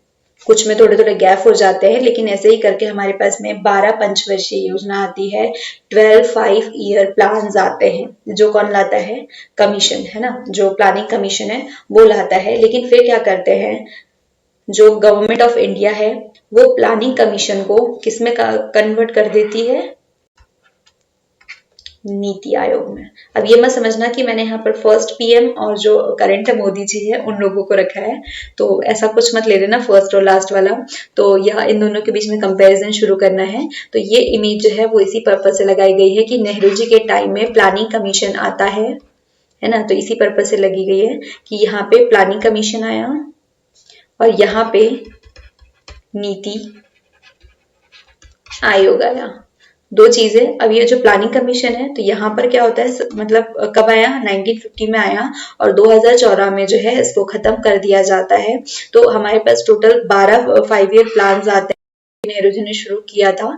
तो अब यहाँ पर क्या हो रहा है कि डिसॉल्व हो जाता है, मतलब 12 आने के बाद में इसको खत्म कर दिया जाता है।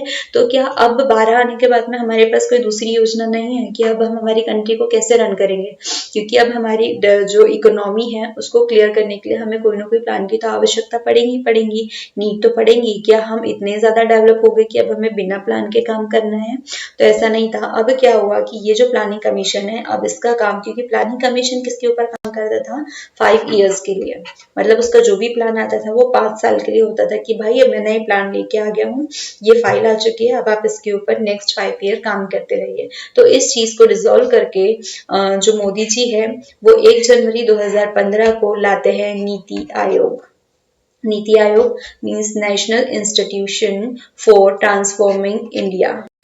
एक जो ट्रांसफॉर्मिंग इंडिया है उसके लिए एक नेशनल इंस्टीट्यूट, वहां पे जितनी भी प्लानिंग होंगी, जितनी भी पॉलिसीज आनी है, अब ये सारे जो है इसके अंडर में आने वाले हैं। तो ये 3 डेट्स इंपॉर्टेंट हो जाएंगी। प्लानिंग कमीशन कब आया, डिसॉल्व कब हुआ और नीति आयोग कब आया, और द मोस्ट इम्पॉर्टेंट कि नीति आयोग का जो है फुल फॉर्म भी उतना ही इम्पॉर्टेंट है। तो नीति आयोग हमारे पास में आता है, सारी पॉलिसीज लेके आता है, नेहरू जी से शुरू करते हैं और फिर उसके बाद में ये खत्म हो जाता है। फिर जैसे ही मोदी जी आते हैं तो मोदी जी, अब योगी जी नाम बदलते हैं, तो मोदी जी ने भी यहाँ पे क्या किया, नीति आयोग को चेंज करके कन्वर्ट कर दिया, सॉरी योजना आयोग को चेंज करके कन्वर्ट किस में कर दिया इन्होंने, नीति आयोग में। अब जितने भी काम चलेंगे वो नीति आयोग के चलेंगे। लेकिन अब हमें नीति आयोग अब यहाँ नहीं पढ़ना है, क्योंकि हम कब किस एरा में चल रहे हैं, अभी हम चल रहे हैं 1947 वाले टाइम में। तो उस टाइम में जितनी भी चीजें होती है तब से हमको अब तक के सारी चीजों को पढ़ते हुए चलना है। तो अब हमने देखा कि 12 5 year प्लान्स हो चुके हैं, तो अब हम सारे को ना साथ साथ में पढ़ते हुए चलेंगे। ओके, तो ये वही वाली सारी चीजें हैं। ओके, तो जो 12 ईयर है उसके साथ में एक और 12 5 year प्लान्स। ओके, हाँ ये हमारे पूरे जो 5 year प्लान्स हैं वो वाला कब आया था, सारी की डेट इतनी इंपॉर्टेंट है। अभी पूरे 12 की 12 इंपॉर्टेंट नहीं है, लास्ट वाले जो है 12th वाला हम लोग पढ़ लेंगे, लेकिन उसके साथ में जो ऊपर का first second third fourth fifth है एटलीस्ट इतने तो इम्पोर्टेंट है ही है ना, क्योंकि हमारे सिलेबस में है। इसमें इम्पोर्टेंट क्या होगा कि ये किस ईयर आते हैं, कभी खत्म होते हैं, इनके मेन ऑब्जेक्टिव क्या होते हैं। तो अभी हम लोग इसको डीप में पढ़ने ही वाले हैं। अब हमारे पास में अब हम जितनी भी चीजें हैं हम किसके बारे में पढ़ने वाले हैं, योजना आयोग के बारे में, ठीक है, या प्लानिंग कमीशन। अब हम पूरी की पूरी जो चीजें हैं वो प्लानिंग कमीशन के ऊपर भी पढ़ रहे हैं।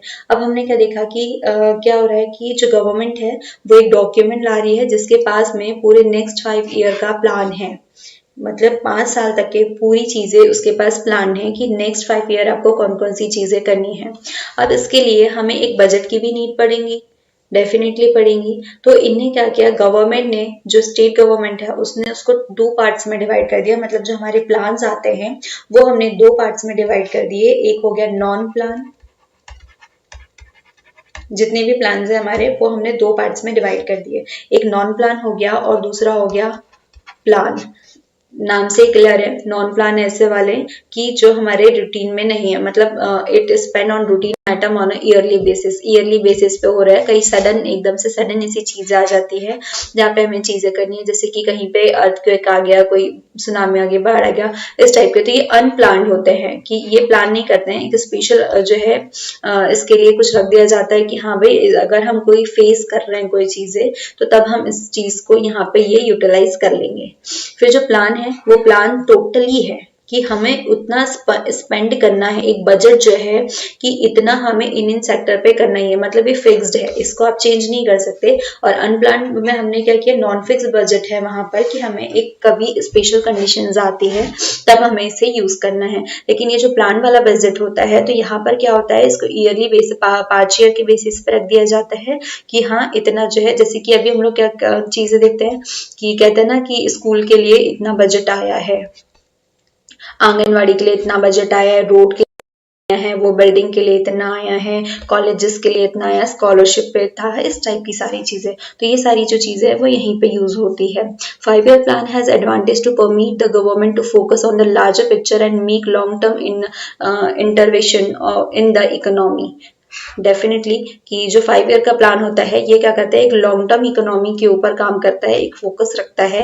अब हमारे पास में एक पिक्चर बन जाती है कि नेक्स्ट 5 ईयर में हमें क्या क्या करना है, कौन कौन सी जो चीजें हैं वो हमारे लिए डेवलप हो रही है। मतलब ये जो पिक्चर है नेक्स्ट 5 ईयर में हमने स्कूल इतने कर लिए, हमारे कृषि इतनी होगी, हमारे पास उद्योग इतने बढ़ गए हैं। तो ऐसे करके हमारे पास में एक डेवलप्ड वाला जो है 5 ईयर का प्लान वो क्लियर हो जाता है, बन जाता है कि हम इतने टाइम में इतनी इतनी जो चीजें हैं वो करने वाले हैं।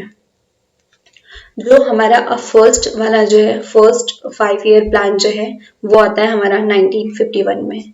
1950 में प्लानिंग कमीशन बन गया था, लेकिन फर्स्ट 5 ईयर जो प्लान है वो हमारा 1951 में आता है। अब 1951 में प्लान तो आ गया, अब वो कहते हैं ना कि कोई चीजें नई सडन आती है तो वो हमारा गॉसिप का टॉपिक हो जाता है, वो गॉसिप होने लगती है हर लोगों में। तो क्या होता है कि जैसे ही ये जनरेट होती है, मतलब क्या generated a lot of excitement in the country, हर जगह।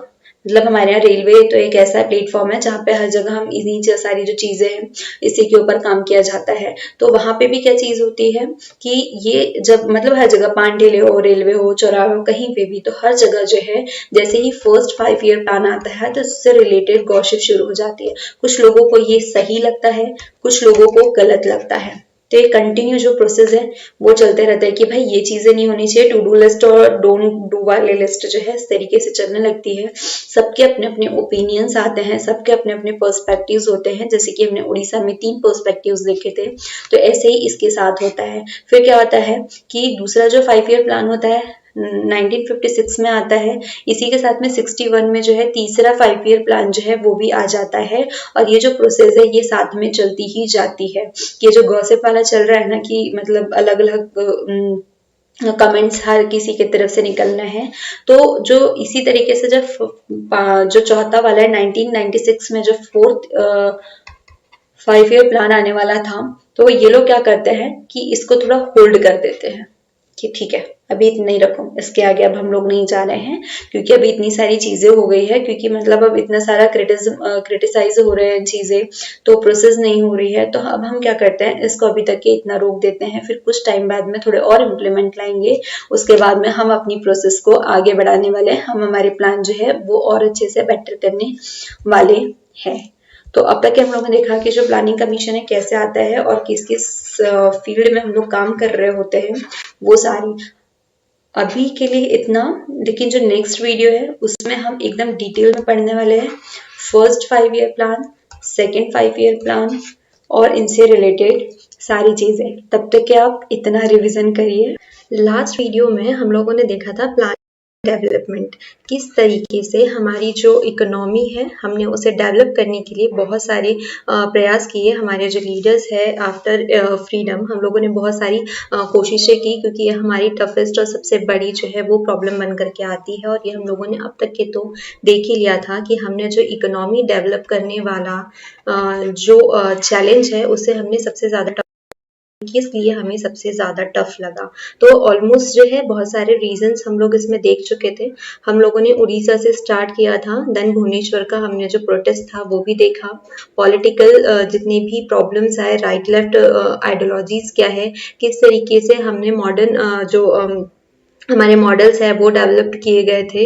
तो ये सारी चीज़ें हम लोगों ने प्लानिंग कमीशन लाया था। प्लानिंग कमीशन के बाद में हमने वो चीज़ स्किप की थी कि उसके बाद में जो हमारे 5 ईयर प्लान स्टार्ट होते हैं, है ना, तो हम लोग फर्स्ट 5 ईयर प्लान तक के नहीं आए थे। तो हमारे पास में टोटल कितने प्लान्स आए हैं जो प्लानिंग कमीशन आता है।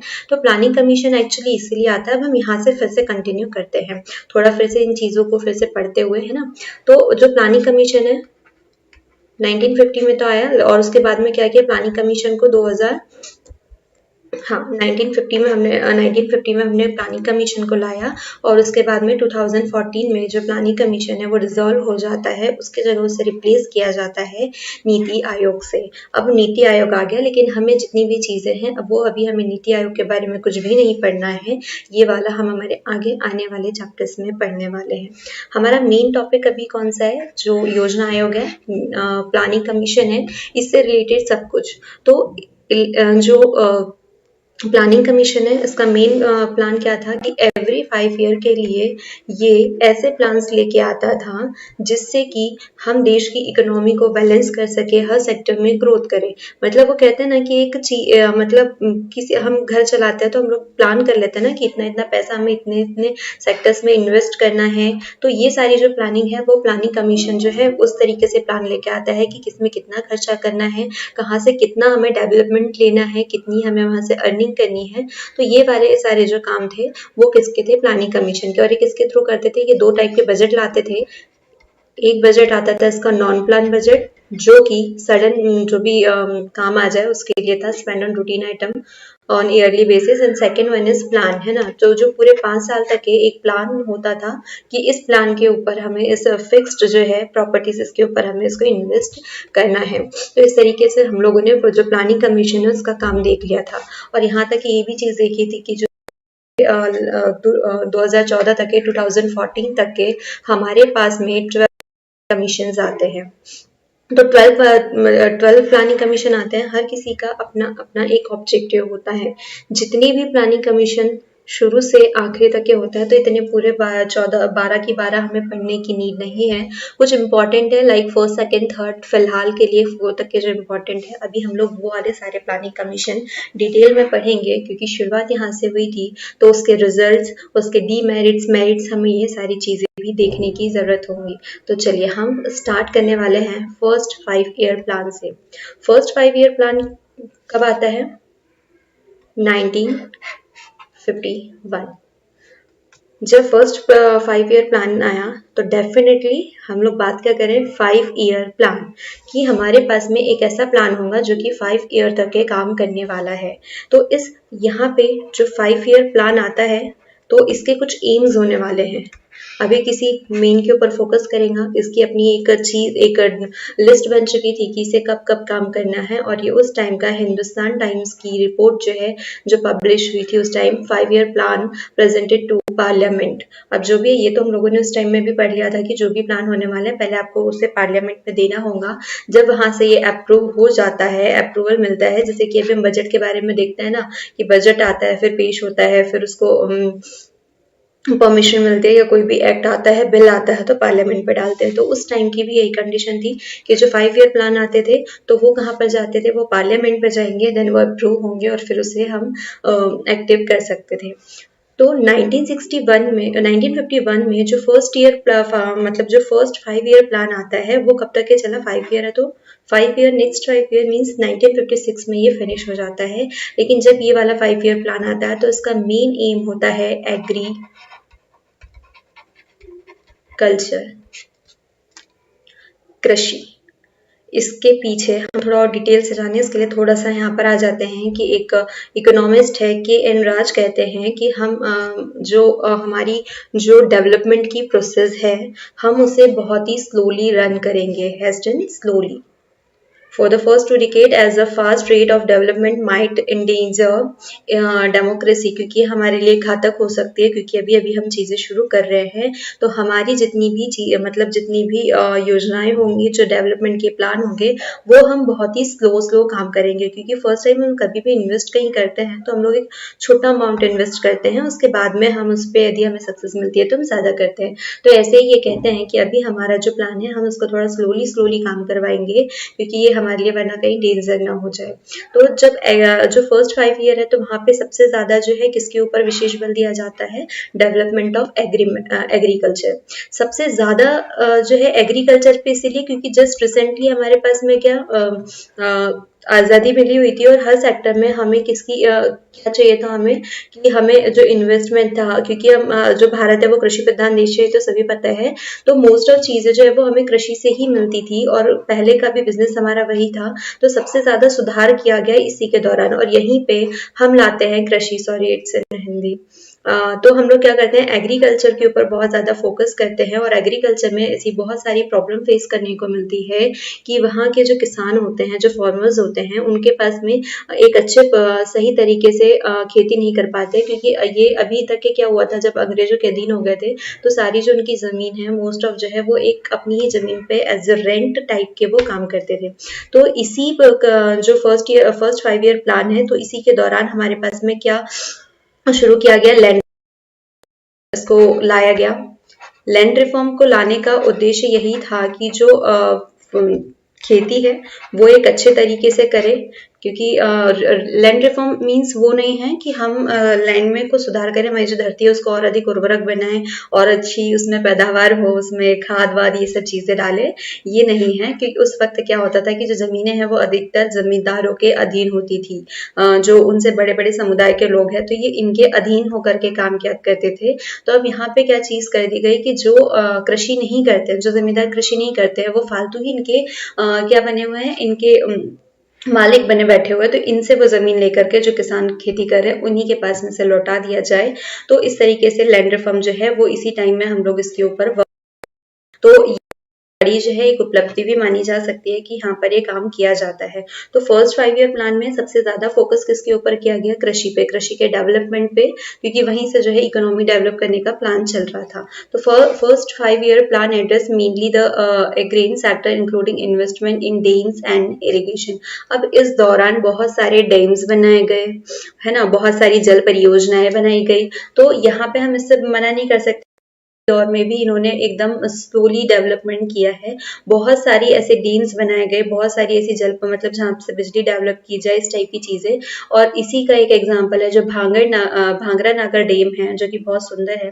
कमेंट सेक्शन में आप इसका ईयर बताएंगे, ये किस जगह प्लेस है और भांगरा नागर डैम क्यों है इसका नाम, ये बताएंगे। तो भांगरा नागर जो डैम है वो भी इसी फर्स्ट 5 ईयर प्लान के दौरान ही बनाया गया था। The plan identify the pattern of land distribution in the country as the principle of the agriculture growth. अब जो पैटर्न था लैंड का, वो भी जो डिस्ट्रीब्यूशन वाला था, ये बोल सकते हैं कि जो लैंड रिफॉर्म वाला है उसी के ऊपर फोकस किया गया, क्योंकि सारे जितने भी काम थे वो हमारा मेन फर्स्ट 5 ईयर का जो एम था, अगर ये आपसे क्वेश्चन में पूछा जाए कि उसका मेन ऑब्जेक्टिव क्या था, जो मेन एम था वो क्या था, तो वो काम था डेवलपमेंट ऑफ एग्रीकल्चर। एग्रीकल्चर में ही सबसे ज्यादा प्रोग्रेस करना, यही फर्स्ट 5 ईयर का प्लान था। तो इस टाइम में क्या करते हैं, यहाँ पर कोई भी इंडस्ट्री से रिलेटेड उतने ज्यादा काम नहीं होते हैं, कुछ कुछ ही होते हैं विशेष, तो इसके ऊपर ज्यादा फोकस नहीं होता। यहाँ का मेन फोकस जो है वो कौन है, एग्रीकल्चर। मेन फोकस यहाँ पे इसी के ऊपर किया गया। One of the basic aim of the planner was raised to the level of national income। अब ये बात बहुत ही जाहिर सी है कि जब हम हमारे डेवलपमेंट के बारे में बात करते हैं, जब हम लोग एक सोशल प्लेटफॉर्म पे बात कर रहे हैं ना, अभी तक की हमारी जो है वो सोशल इकोनॉमी के टाइप से ये, क्योंकि हमने पूरी तरीके से हमने ना फार्मर्स के हाथ में हमारी इकोनॉमी दी है, ना ही हमने पब्लिक सेक्टर्स के हाथ में दी हुई है। तो यहाँ पे क्या होगा कि अब हमें पूरी कंट्री की इनकम को बढ़ाने के ऊपर भी बात करनी होगी। It's income not in down. Okay, तो हमें सबसे ज़्यादा क्या होगा कि हमें हमारी जो नेशनल का इनकम है, जो कंट्री की इनकम है, उसे डेवलप करने के ऊपर भी मतलब वहीं पे सबसे ज़्यादा जो उद्देश्य है वो भी है कि कहीं ना कहीं जो है हमारी नेशनल इनकम वो भी ग्रो करे। As the basis of level of spending was very low in the, और यहाँ पे अब एक चीज़ थी कि वो बहुत ही इंपॉर्टेंट हो जाती है कि नेशनल इनकम कब बनने वाली है, जब आपकी बचत हो, आपकी सेविंग्स हो, है ना, सेविंग हो। और उस टाइम सेविंग करने के लिए हमारे पास कुछ भी नहीं था, क्योंकि जस्ट हम लोग फ्रीडम हमें मिली हुई थी, तो एकदम स्टार्ट ही कर रहे हैं। तो उसके उस वक्त क्या है, बहुत सारा अनएम्प्लॉयमेंट भी था, हमारे पास बहुत ज़्यादा साधन नहीं थे कि हम अपनी जो इनकम है उसको ये कर ले, बचा ले। और यहाँ पे क्या हो रहा था कि जो सेविंग है वो क्या हो रही थी कि हमें और इन्वेस्ट करना पड़ रहा था। और हम लोगों ने क्या किया था, जो हमारा सेविंग का जो रेट है हमने बहुत ही पहले से इतना रिड्यूस कर रखा हुआ था कि हम उसको और ज़्यादा रिड्यूस कर ही नहीं सकते थे। मतलब बचत कब होंगी, मतलब हम उसको सेविंग कब करें, बचत कब करें, जब हम अपना जो खर्च करने का है, जो हम एक्सपेंड कर रहे हैं किसी के ऊपर, तो हम उस चीज को रिड्यूस कर ले, है ना, रिड्यूस कर ले, तब हमारी इधर सेविंग बढ़ जाएंगी। लेकिन हमने ऑलरेडी इतना कर चुके थे कि हमारे पास पॉसिबल ही नहीं था कि अब हम उसे और ज्यादा रिड्यूस करें और हमारी जो सेविंग है उससे बचाएं। तो पहले और दूसरे प्लान के दौरान जो है, 2-3 केस के दौरान ये ऐसी ही चीजें होती है कि हम उतना ज्यादा रिड्यूस नहीं कर पाते हैं। लेकिन अकॉर्डिंग टू टाइम, समय के साथ साथ ये जो है हमारा रेट भी बढ़ते जाता है और हम थोड़े जो है वो लाइन पे भी आने लगते हैं। People saving did rise in the first phase of the plan process until the end of the third, even 5-year plan, but the rise was not as spectacular was expected in the becoming of the first plan। अब वो उतना भी expected नहीं था जितना हम चाह रहे थे। I think we left it the second, right? अब इसी के दौरान पता है क्या होता है कि सेकेंड ईयर जो प्लान होता है, हाँ दैट्स अब फर्स्ट ईयर प्लान जो है वो 1961 में जो है वो फिनिश हो जाता है, और उसके 1956 में, करेक्ट, सॉरी। अब ये वाला जो है सेकेंड प्लान हमारा शुरू हो जाता है, जो सेकेंड 5-ईयर प्लान है। अब पहला वाला जो है हमारा मेन उद्देश्य क्या होता है, वहां पर हमारा मेन जो एड है वो क्या, डेवलपमेंट ऑफ एग्रीकल्चर। अब वहां पे हमें क्या करना होता है, एग्रीकल्चर को डेवलप करना होता है।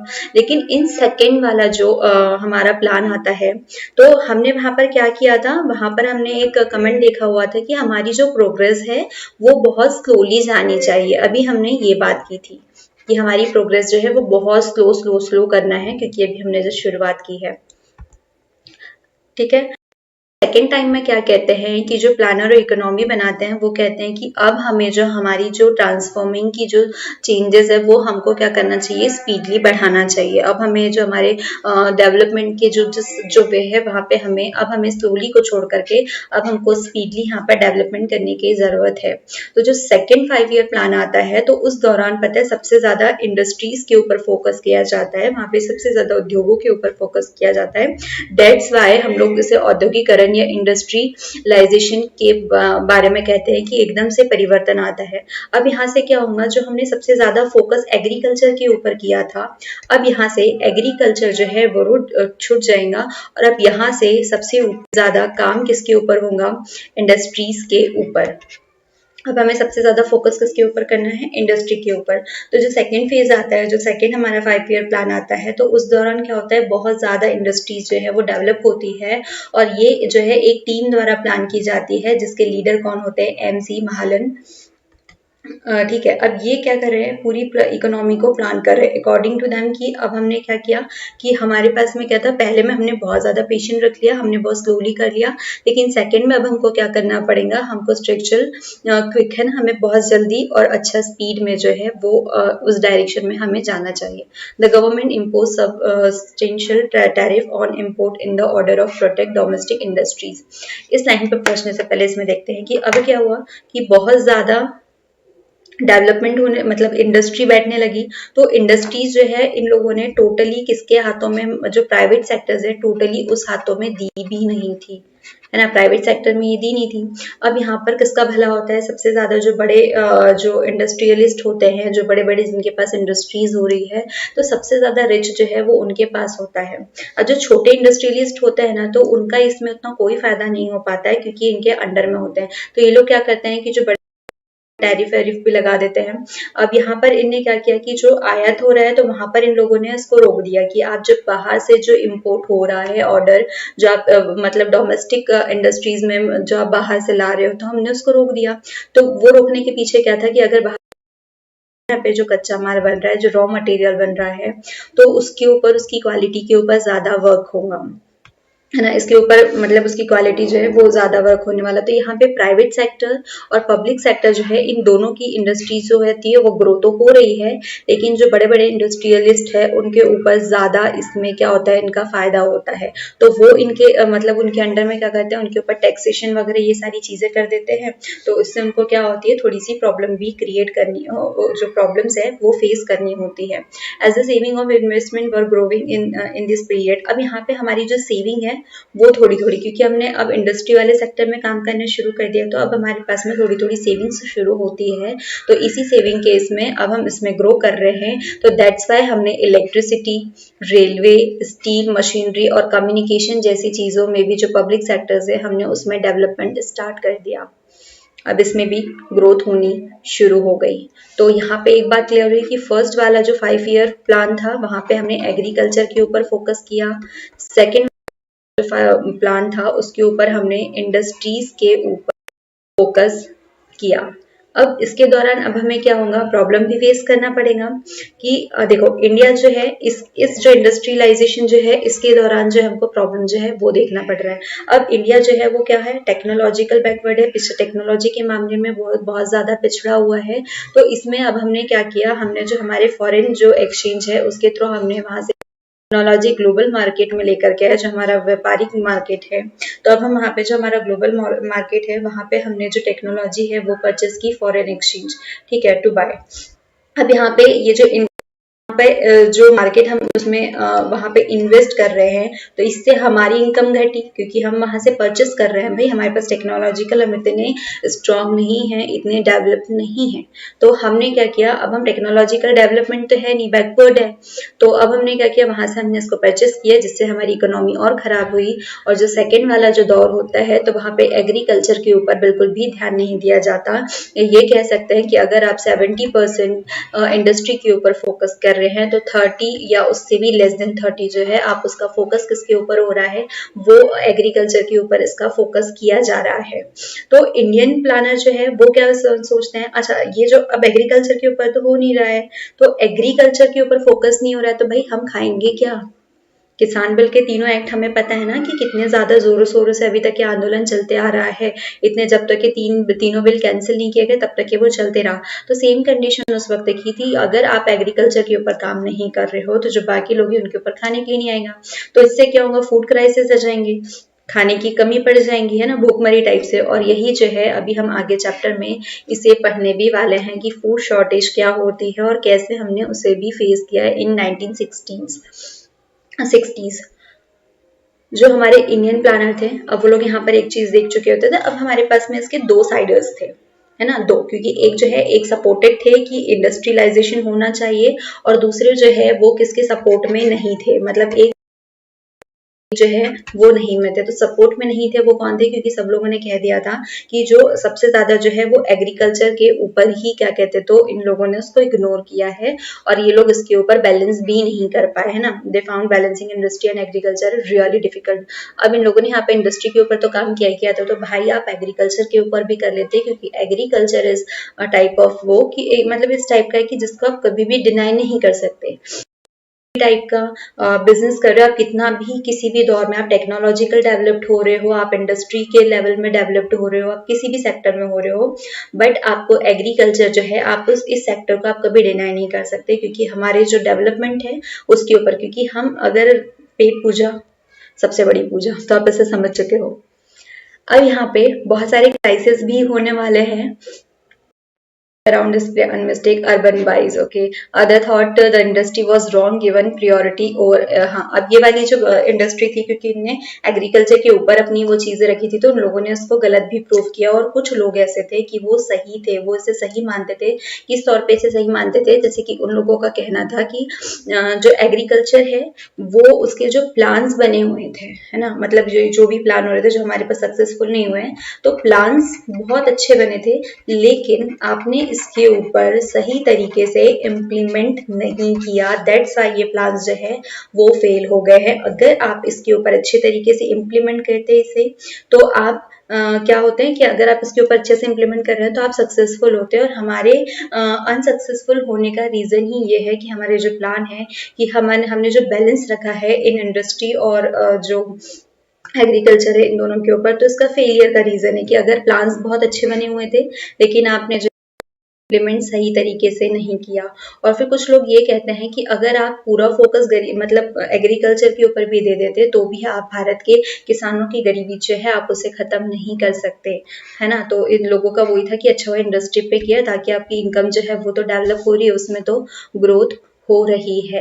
तो इस तरीके से हमारे पास में 3 प्लान्स आते, जो तो हमने 2 प्लान पढ़े, थर्ड ईयर जो प्लान आता है तो ये भी इसी से सिमिलर होता है।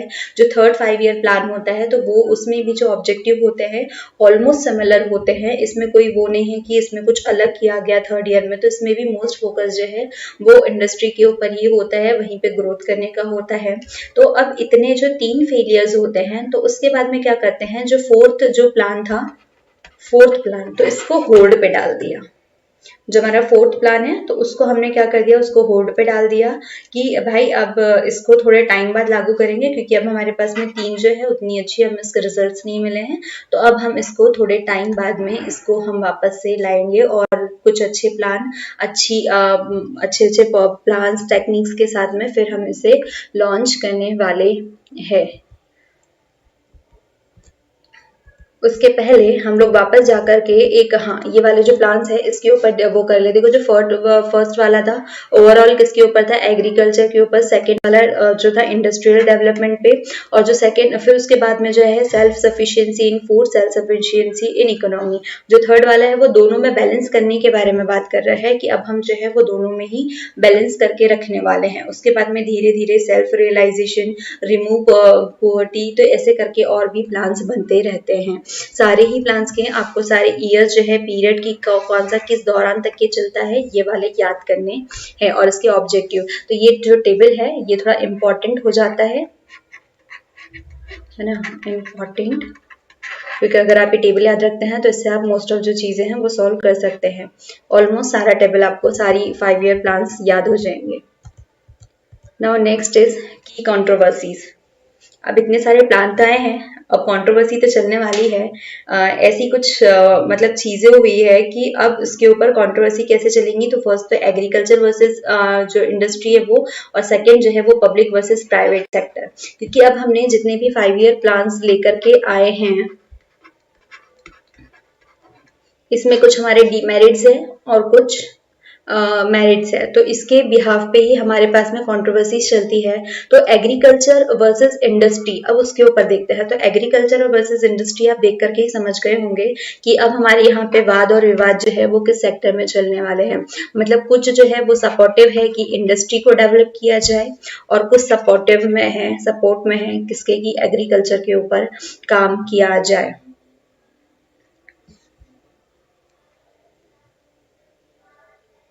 अब यहाँ पर क्या हो रहा है कि जो हमारे चौधरी चरण सिंह जी है और जो जेसी कुमारप्पा है, तो ये वाले सारे जो क्या कहते हैं कि हमने क्या किया कि रूरल इंडस्ट्रियलाइजेशन के ऊपर ही हम लोगों ने सबसे ज्यादा जो है हमारे अल्टरनेटिव ब्लूप्रिंट रहे हैं इनके ऊपर हमने चीजों पे किया। हमारी जो कृषि हमने उसके ऊपर इतने ज्यादा फोकस ही नहीं किया है।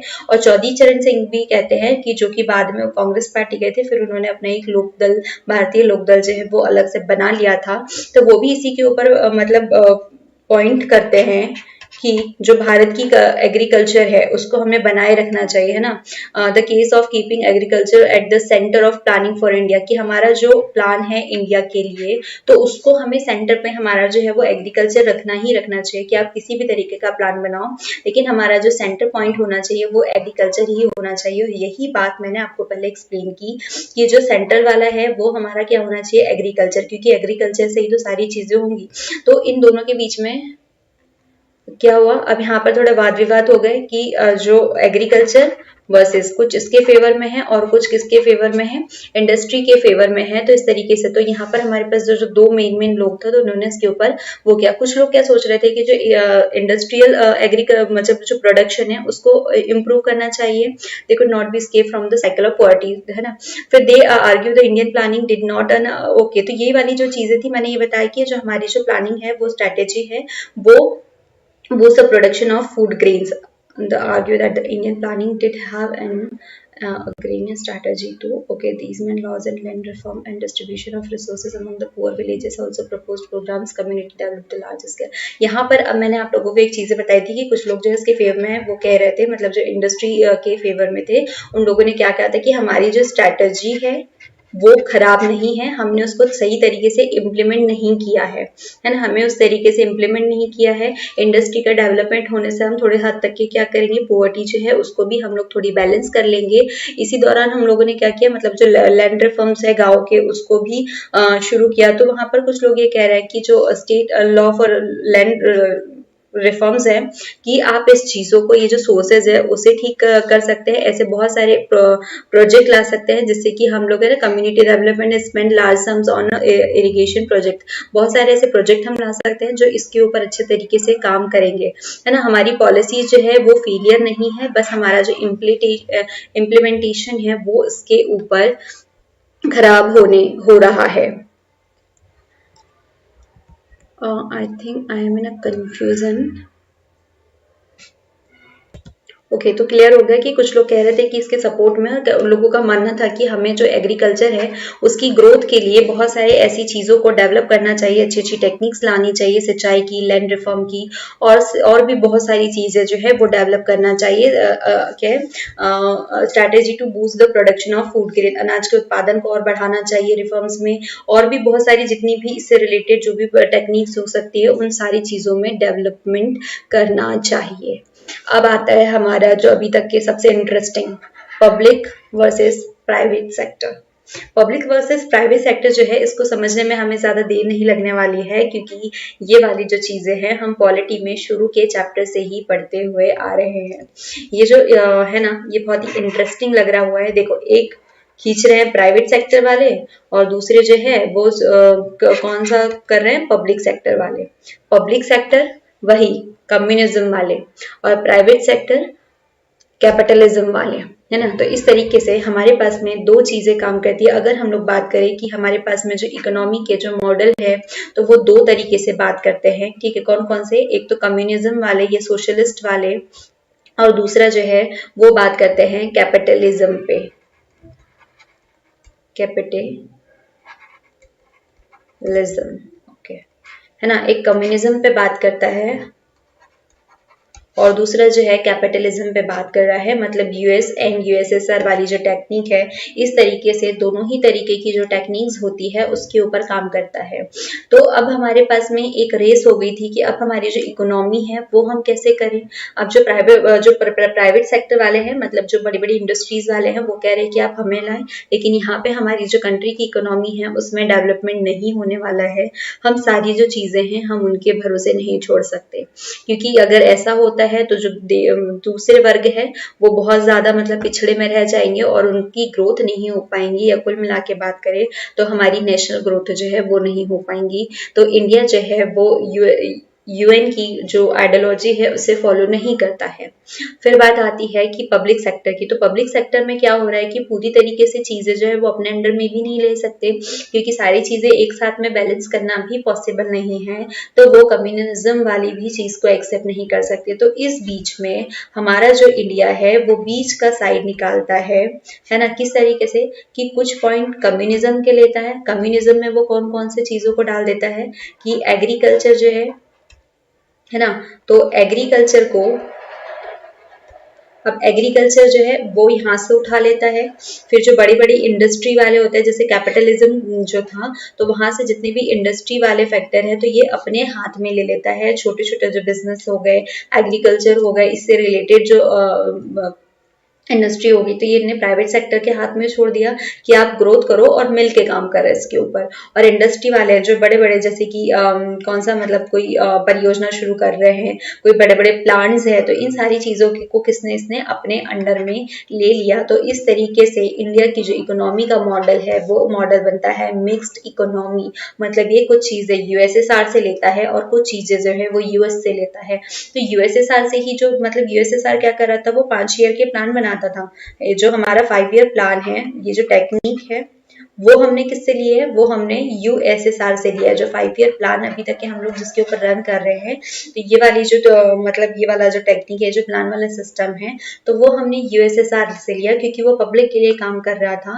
मतलब उसने क्या किया, 5 साल की वो एक प्लानिंग कर लेता है कि भाई इतने 5 साल हो गए, अब मैं इतने 5 साल तक के यही काम जो है वो करने वाला हूँ। तो इसी तरीके से क्या करता है इंडिया, ये तो यहाँ से लेता है लेकिन पूरी तरीके से दोनों की आइडियोलॉजी को फॉलो नहीं कर सकते। तो इंडिया दोनों में से ही थोड़े थोड़े पॉइंट्स उठाता है और इस तरीके से हमारी इकोनॉमी का जो पैटर्न है वो बन जाता है क्या, मिक्स्ड इकोनॉमी, है ना। Much of agriculture, trade and industry were, the state control key heavy industry, provided industrial infrastructure, regulate trade and made some crucial interventions in agriculture। इसने किसके हाथ में लिया, अपने इसमें ले लिया, इसके अपने अंडर में। तो इस तरीके से हमारे पास में दो टाइप की एक इकोनॉमी हो गई। तो mix model like was open to criticism of both and the left and right. अब हमारे पास में जो बोथ लेफ्ट और राइट वाला था ना, कि लेफ्ट और वो जो राइट है वो किसमें, लेफ्ट किसके ऊपर काम कर रहा था, वो सभी के साथ में सोशल वर्क के ऊपर काम कर रहा था।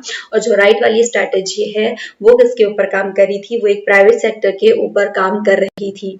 तो अब हमारे पास में इस तरीके से प्लान कि हम दोनों के ऊपर ही काम कर सके। हमारे जो क्रिटिसिस आर्ग्यूड थे वो इसी के ऊपर थे। तो पब्लिक सेक्टर जो है, अब वहां पे जो प्राइवेट कैपिटल्स वगैरह है, तो वो ऐसे मतलब क्या कर रहे हैं कि इनसे क्या हो रहा है कि जो पब्लिक सेक्टर है, वही वाली चीजें जो मैंने आपको लास्ट टाइम बताई थी कि पब्लिक सेक्टर जो है वो ज्यादा, जो बहुत बड़े लेवल पे जो पब्लिक सेक्टर्स थे, क्योंकि अब यहाँ पे तो ऐसी वाली चीजें हो गई थी, तो जो बड़े लेवल पे पब्लिक सेक्टर्स थे ना, तो वो ज्यादा पावरफुल हो गए थे। और वो क्या करते थे कि जो छोटे वाले पावर, मतलब जो क्या छोटे वाले जो बिजनेसमैन है, पब्लिक सेक्टर है, उनके ऊपर अपनी धौर चलाते। तो इस तरीके से इन्हें क्या किया था, जो इनके सिस्टम में एक लाइसेंस और परमिट वाला सिस्टम ले आया था, जिससे कि जो छोटे वाले हैं उनके ऊपर थोड़े से प्रॉब्लम हो रही थी। अब इसने क्या किया कि बाहर से जो इम्पोर्ट हो रहा था, जितनी भी गुड्स, इम्पोर्ट ऑफ गुड्स जो हो रहे थे, तो वो गुड्स को भी ये कैंसिल कर देता है। और वो इसलिए कैंसिल कर देता है ताकि हमारे यहाँ का जो डोमेस्टिक मार्केट है, तो वहां पे कंपटीशन जो है वो ना हो, और प्राइवेट सेक्टर में जो इन लोगों का प्रोडक्शन है वो ज्यादा अच्छे तरीके से बना सके, उनमें क्वालिटी को इम्प्रूव करें। The state control more things than the necessary and these lead to inefficiency and wasted interested that। अब इन्हें क्या किया, यहाँ से क्या किया, जो स्टेट है उनने इन सारे इसके ऊपर एक तरीके से कंट्रोल भी हो गया इसका, डिसेंट्रलाइज्ड प्लानिंग। अब डिसेंट्रलाइज्ड प्लानिंग को आप किस तरीके से समझेंगे, अब हम लोग इस चीज को देखते हैं। देखो, हमारी जो प्लानिंग होती है वो मेस्ट हम लोगों ने क्या बात की कि हम एक सेंट्रलाइज्ड प्लानिंग के ऊपर बात करें, और उस प्लानिंग पे हमारा जो मेन सेंटर वाला जो फोकस है वो किसके ऊपर होना चाहिए, एग्रीकल्चर के ऊपर। मेन हम लोगों ने इस तरीके से बात की थी कि हमारा मेन फोकस किसके ऊपर होना चाहिए, एग्रीकल्चर पे। तो फर्स्ट 5 ईयर प्लान ने जो है इसका मेन फोकस किसके ऊपर किया, एग्रीकल्चर पे। सेकंड 5 ईयर प्लान जो है वो आता है, तो वो उसने किसके ऊपर इसका फोकस किया, इंडस्ट्री के ऊपर। लेकिन इन सारे को ठुकराते हुए एक ऐसा प्लान जो है प्रेजेंट किया गया कि जिसमें उन्होंने ये बात जो है वो प्रूफ रखी कि भाई कोई भी प्लान के लिए आप जब भी कोई प्लान कर रहे हो, तो जरूरी नहीं है कि वो एक सेंट्रलाइज्ड प्लान हो, उसके सेंटर पे एक कोई ना कोई फोकस पॉइंट हो। हम एक अलग अलग जो अलग अलग वेज है डिसेंट्रलाइज्ड की, आप अलग अलग वेज में इसके ऊपर काम कर सकते हो। तो ऐसा ही एक मॉडल जो है वो केरला शो करता है, जिसे कहते हैं केरला मॉडल। ये जो केरला मॉडल है इस डिसेंट्रलाइज्ड प्लानिंग को बहुत अच्छी तरीके से रिप्रेजेंट करता है। वो कहता है कि हम किसी एक के ऊपर तो फोकस नहीं करने वाले, क्योंकि अब यहाँ पे किसी एक के ऊपर फोकस करेंगे तो क्या होने वाला है, वहां पे तो जो केरला वाला जो मॉडल होता है तो वो उसके ऊपर क्या फोकस कर रहा है कि आप किसी एक के ऊपर सेंट्रलाइज नहीं हो सकते हो, आप किसी एक उद्देश्य को मेन मत रखिए और आप जो है बहुत सारे अलग अलग सेक्टर्स में आप काम कर सकते हैं। जो है मतलब केरला जो है इसने अपना जो पाथ है उसको बताया और उसने एक्सप्लेन किया कि हमने किस तरीके से हम इसके ऊपर वर्क कर सकते हैं, और एक तरीके से कहे तो इसे एक बेस्ट प्लान के थ्रू भी जो है क्या किया गया, मतलब देखा गया। तो इसने पता है इसकी जो मॉडल, उसका जो मॉडल था उसके फोकस पॉइंट्स क्या थे कि उसने एजुकेशन के ऊपर काम किया, है ना। क्योंकि अभी तक के हम लोगों के जितने भी काम हो रहे थे तो उसमें हम एक प्रॉपर वे में ग्रोथ नहीं कर पा रहे हैं और इतने अच्छे से काम नहीं कर पा रहे हैं। तो जो केरला स्टेट है तो इसने अपना खुद का जो है प्लान बनाया, तो इसने सबसे ज्यादा इसके ऊपर फोकस रखा। इसने किसी इंडस्ट्रियलिस्ट के ऊपर फोकस नहीं किया, इसने ना ही किसी कहना चाहिए कि किसी इंडस्ट्री या किसी एग्रीकल्चर के ऊपर डाला, इसने सब बकायदा सभी के ऊपर एक इक्वली पोर्शन में इसने सब तरफ जो है अपना काम करते गए। तो इसका मेन जो है मेन मतलब जो फोकस्ड एरियाज थे तो उसने किसके ऊपर एजुकेशन पे काम किया। तो इनके यहाँ का जो एजुकेशन लेवल है, जो एजुकेशन रेट है वो बहुत ज्यादा अच्छा जो है वो बना। देन उसके बाद में इन्होंने हेल्थ के ऊपर भी इक्वली काम किया, और हेल्थ के ऊपर भी इतना अच्छा काम किया तो उससे क्या हुआ कि जो रेट्स होता है किसका, लो बर्थ वाला रेट्स फीमेल मोलरिटीज का होता है, तो ये लो बर्थ रेट वगैरह भी है वो भी क्या हुए, कम हुए। High access to medical care, ये भी मतलब इन्होंने हेल्थ के ऊपर काम किया। तो इनने बहुत सारी ऐसी जो अचीवमेंट है केरला ने उसको मतलब अचीवमेंट को लिया, क्योंकि इनका जो फोकस है वो डिसेंट्रलाइज सेंट्रलाइज ना होकर के डिसेंट्रलाइज था।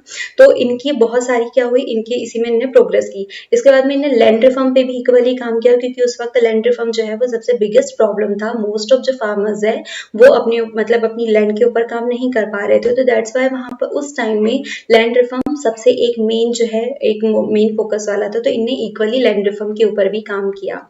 Effective food distribution and poverty elevation, equally इन्होंने जिस तरीके से एजुकेशन के ऊपर काम किया, इक्वली इन्होंने हेल्थ के ऊपर काम किया, उसी तरीके से इन्होंने क्या किया, जो हमारा खाद्यान्न है मतलब जो डिस्ट्रीब्यूशन है सभी को, गरीबी वाले तबके वाले एरियाज जो होते हैं ना उसमें जो डिस्ट्रीब्यूशन होता है ये भी उन्होंने किया। और साथ ही साथ इन्होंने गरीबी जो है पुअर्टी है उसे खत्म करने की जो एरिया है वहां पे भी इन्होंने उतना ही इक्वली काम करते हैं। तो जो केरला है वो इन सारे मॉडल्स के ऊपर बहुत मतलब अचीवमेंट लेता है।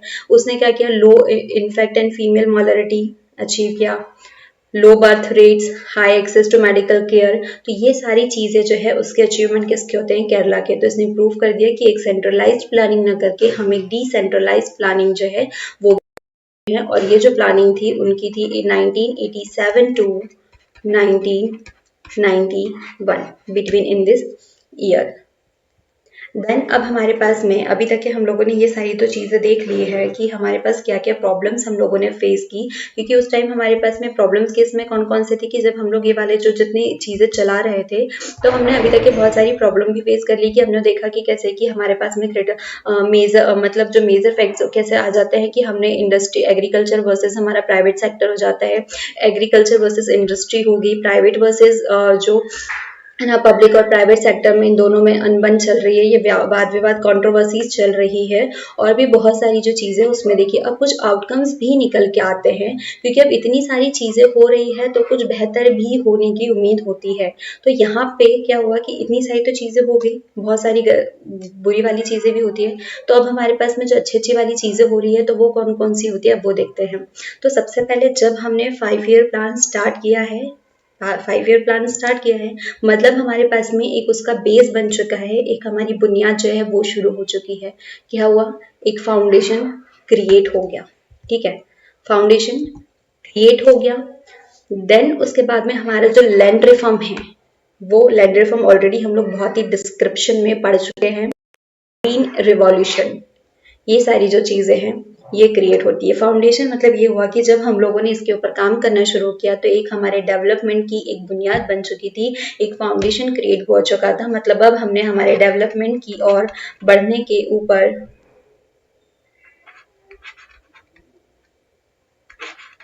सॉरी सॉरी अब हमने हमारे डेवलपमेंट के ऊपर बढ़ने का जो काम है, जो प्रोग्रेस है वो शुरू कर दिया था। अब हमने हमारा बेस जो है वो क्रिएट कर चुके हैं कि हाँ भाई अब हमारा जो मतलब जो बेसिक है वो हो गया, अब हम शायद हमारे इसमें आगे बढ़ सकते हैं। तो मेन तो यही था कि हमारा जो फाउंडेशन है वो क्रिएट हो चुका था। अब इसके बाद में हम लोग देखते हैं लैंड रिफॉर्म। तो लैंड रिफॉर्म में हमें पता है कि उस वक्त सबसे बड़ी जो प्रॉब्लम थी यही थी कि बहुत सारे जो इंडस्ट्रियल जो बड़े बड़े जमींदार होते हैं, जिनके अधीन जो जमीन वगैरह होती है, जो बड़े बड़े लोग होते हैं, है ना, भूमिदार जमींदार इस टाइप के जो नाम बोलते हैं ना, तो ये लोग क्या करते हैं, हम लोगों ने बहुत सारी मूवीज वगैरह में ये स्कैन सीन जो है वो तो देखे हैं कि क्या होता है, एक बड़े होते हैं, ठीक है, सपोज इसको अंग्रेज भी मान सकते हैं ये वाली पिक्चर्स में। उसके बाद में क्या होता है, ये एक इंसान को हायर करता है जिसको हम जमींदार कहते हैं, है ना, नहीं उसके पहले भी एक टैक्स लेने वाला होता है, ठीक है, ये इसके पास जाता है कि भाई तू जाके जा टैक्स लेके आ, ठीक है, ये टैक्स इससे लेने के लिए जा रहा है, ये हेड हो गया अभी यहाँ पे। अब ये क्या कर रहा है, ये इसके पास जा रहा है। अब यहाँ पे जो फार्मर है, जो किसान है, वो काम कर रहे हैं, ठीक है। तो अब यहाँ पर ये जो काम कर रहा है तो इसके पास इसकी भूमि है, जब तो जब यहाँ पर ये बात क्लियर हो जाती है ना कि भाई तेरी भूमि है तो मैं क्यों तेरे को टैक्स दूं। तो इस वक्त ऐसी कंडीशंस क्रिएट हो गई है कि कई बार इनकी जो भूमि है वो रहते हुए भी ये इनकी नहीं, इनके अधीन थी, और इन लोगों को इसके ऊपर काम करके इसकी जो भी उपज होती थी उसका जो है मतलब ले जा करके कई लोगों को कुछ परसेंट, कुछ को आधा या किसी को आधे से ज्यादा जो है वो इनको देना पड़ता था। लेकिन जितनी भी चीजें होती थी कि मतलब खेती में किसान मतलब खाद वाद लाना है, पानी नहीं आ रहा है, उससे फसल खराब हो रही है, वो इनका हेडेक नहीं होता था, वो इन्हीं का हेडेक होता था। तो मतलब जितने भी फार्मर है वो इन लोगों के अधीन होकर के काम करते थे। तो अब जो है लैंड रिफॉर्म में क्या कर दिया गया, अब यहाँ पे भूमि सुधार होता है कि इन लोगों का जो है इसी ही कैंसिल कर दिया कि भाई तुम तो मेहनत कर नहीं रहे हो, अगर तुम्हारे पास जमीन है तो मेहनत कर रहे हो तो तुम ये लैंड रखो और वरना न मत रखो। तो अब ये हाथ में दे दिया फार्मर के हाथ में कि भाई तेरी जमीन है तो उसके ऊपर अनाज होगा, वो तेरा हक है। उसके बाद में जो है फिर वो मंडी में आ रहा है जो भी बिक रहा है, वो सारी जो प्रोसेस है इसमें चल रही है। देन आता है ग्रीन रेवोल्यूशन। अब यहाँ पे क्या हो रहा है कि ग्रीन रेवोल्यूशन जब आता है तो मतलब किसान खेती करने में कुछ ऐसी टेक्निक्स लाई जाती है। ग्रीन रेवोल्यूशन मतलब ग्रीन है मींस जो हम खेती वेती करते तो ग्रीन कलर होता है, तो हम याद रख सकते हैं कि इसको हरित क्रांति है ना, हरित क्रांति। रेवोल्यूशन क्या हुआ कि इस वक्त ये हुआ कि यहाँ पे हमें बहुत ज्यादा जो है वो खेती करनी है, यहाँ पे हमें इसमें डेवलपमेंट करने हैं। तो यहाँ पे ये वाला जो डेवलपमेंट है इसके ऊपर काम कर रहे हैं, तो यहाँ पे हमें डेवलपमेंट लाने हैं। तो ग्रीन रेवोल्यूशन में पहले कौन कौन सी टेक्निक्स लेकर के आते हैं, पहले ऐसी ऐसी नई नई नीतियां लाई जाती है, पॉलिसीज लेकर के आते हैं कि जितने भी किसान हैं वो उसके ऊपर मतलब इनकी जो हालत है उसको सुधारी जाए, अपनी मतलब जो भी किस्में हैं प्रोडक्शन जो हो रहा है खेती में उन सारे को और बेहतर पे बेहतर लाया जाए। क्योंकि अब अभी तक के कितना हो रहा था, क्योंकि ये वाला जो किसान आ रहा था ये किसान ये था, अब इसके ऊपर मेहनत करनी थी, तो गवर्नमेंट क्या करती है इसको आधे में छोड़ देती है, और ये लोग क्या करती है जो पहले से ही अब उन एरिया में जा करके ये अपने उनको बढ़ावा देती है जहाँ पे ऑलरेडी सिंचाई की सुविधा हो, जहाँ पे मतलब पानी वानी पहले से उपलब्ध हो, तो वहां पर जाकर के ये अपने जो प्लान है वो एक्टिवेट करती है। तो इससे क्या होता है जो छोटे वाले जो ऑलरेडी बहुत दलदल में जा रहे हैं वो और दलदल में जाते रहते हैं। ये इसके कुछ डीमेरिट्स मैं आपको बता रही हूँ, लेकिन जो रेवोल्यूशन हुआ था तो हर क्षेत्र में हुआ था, तो ये लोग यहाँ पे अपनी पॉलिसीज को स्किप कर देते हैं और वो स्टार्ट यहाँ से करते हैं जहाँ पे ऑलरेडी सिंचाई वगैरह है।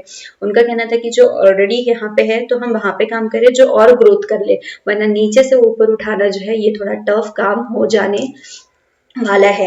तो इसी तरीके से अब ये लोग क्या कर रहे हैं, तो उस टाइम में यहाँ पे तो इससे क्या होगा कि जो ऑलरेडी अमीर किसान है वो और अमीर होते जा रहे हैं, गरीब वाले और गरीब होते जा रहे हैं। तो हरित क्रांति के यही कुछ फैक्ट्स हैं जो है, बाकी हरित क्रांति में यही है कि सबसे ज्यादा जो है वो खेती किसानी के ऊपर बढ़ावा दिया गया, ताकि इसमें हम क्या करें बहुत अच्छी अच्छी चीजों को क्या डेवलप करें, इसमें बहुत ऐसी चीजों को इन्वॉल्व किया जाए जिससे हमारा प्रोडक्शन रेट जो है वो और अच्छे से बढ़े। तो ये हमारे जो मेजर आउटकम्स थे वो इसके हो गए, हमने डीमेरिट्स भी देख चुके हैं। एक कैंपेन होता है government campaign rich the village. एक गांव है तो वहां की जो दिवाले होती है तो उस दीवालों पे ना वहाँ की तस्वीरें ऐसी बना करके रख दी जाती है जो बताते हैं कि यहाँ के जो किसानी है वो बहुत गरीब मतलब खराब हालत में। वहाँ के किसान काम नहीं करना चाहते, वो खेती नहीं करना चाहते, और वो खेती इसीलिए नहीं करना चाहते क्योंकि मतलब वो कहते हैं ना कि किसी के बात-बात में आ जाते हैं, ये किसी की साजिश है, हमें नहीं करनी। इस टाइप से जो चीज़ें होती है उस टाइप वाली चीज़ हो जाती है कि इनकी जो दीवारें हैं वहाँ पे ये सारी जो चीज़ें हैं वो उड़ी हुई होती है। वो ना खेती करना चाहते हैं, ना उनका ये कहना है कि हम कमाएंगे और वो चला जाएगा। इस टाइप से जो मेंटेलिटी है वो एक अलग ही लेवल पे सेट हो रखी हुई थी कि हम कमा रहे हैं, वो कोई और यूज कर रहा है।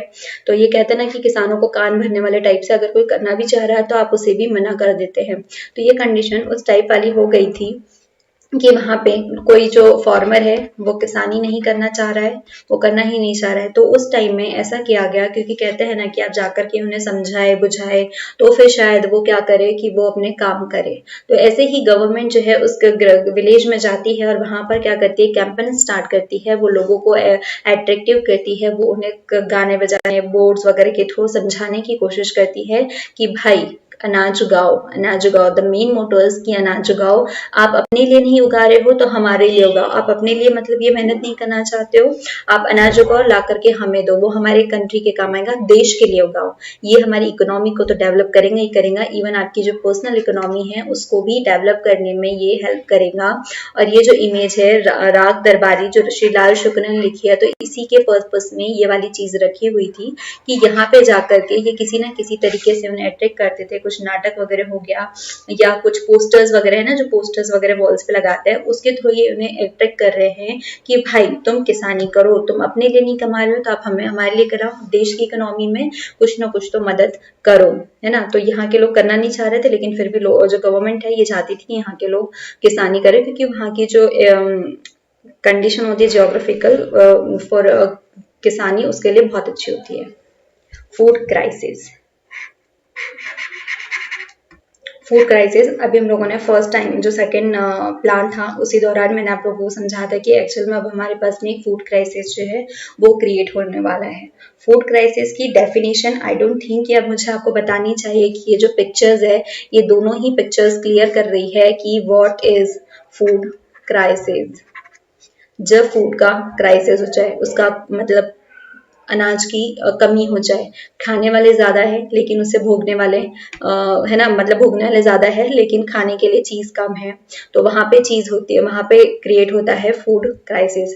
अब क्या होता है 1916 के दौरान में, अब हमने क्या किया, हम ऑलरेडी हमारी जो दोनों 5 ईयर प्लान्स होते हैं है ना, जो फर्स्ट सेकंड थर्ड होता है, तो हमने इस दौरान क्या किया, मतलब फर्स्ट में तो ठीक था, सेकंड और थर्ड में हमने सबसे ऊपर किसके ऊपर ध्यान दिया, इंडस्ट्री के ऊपर।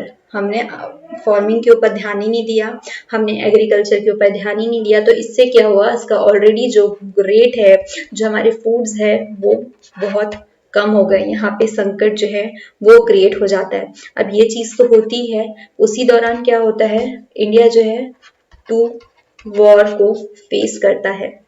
दो रीजन जो है, अभी हम लोग थोड़े रीजन देख रहे हैं कि हमारे पास फूड क्राइसिस जो है वो क्रिएट क्यों हुआ।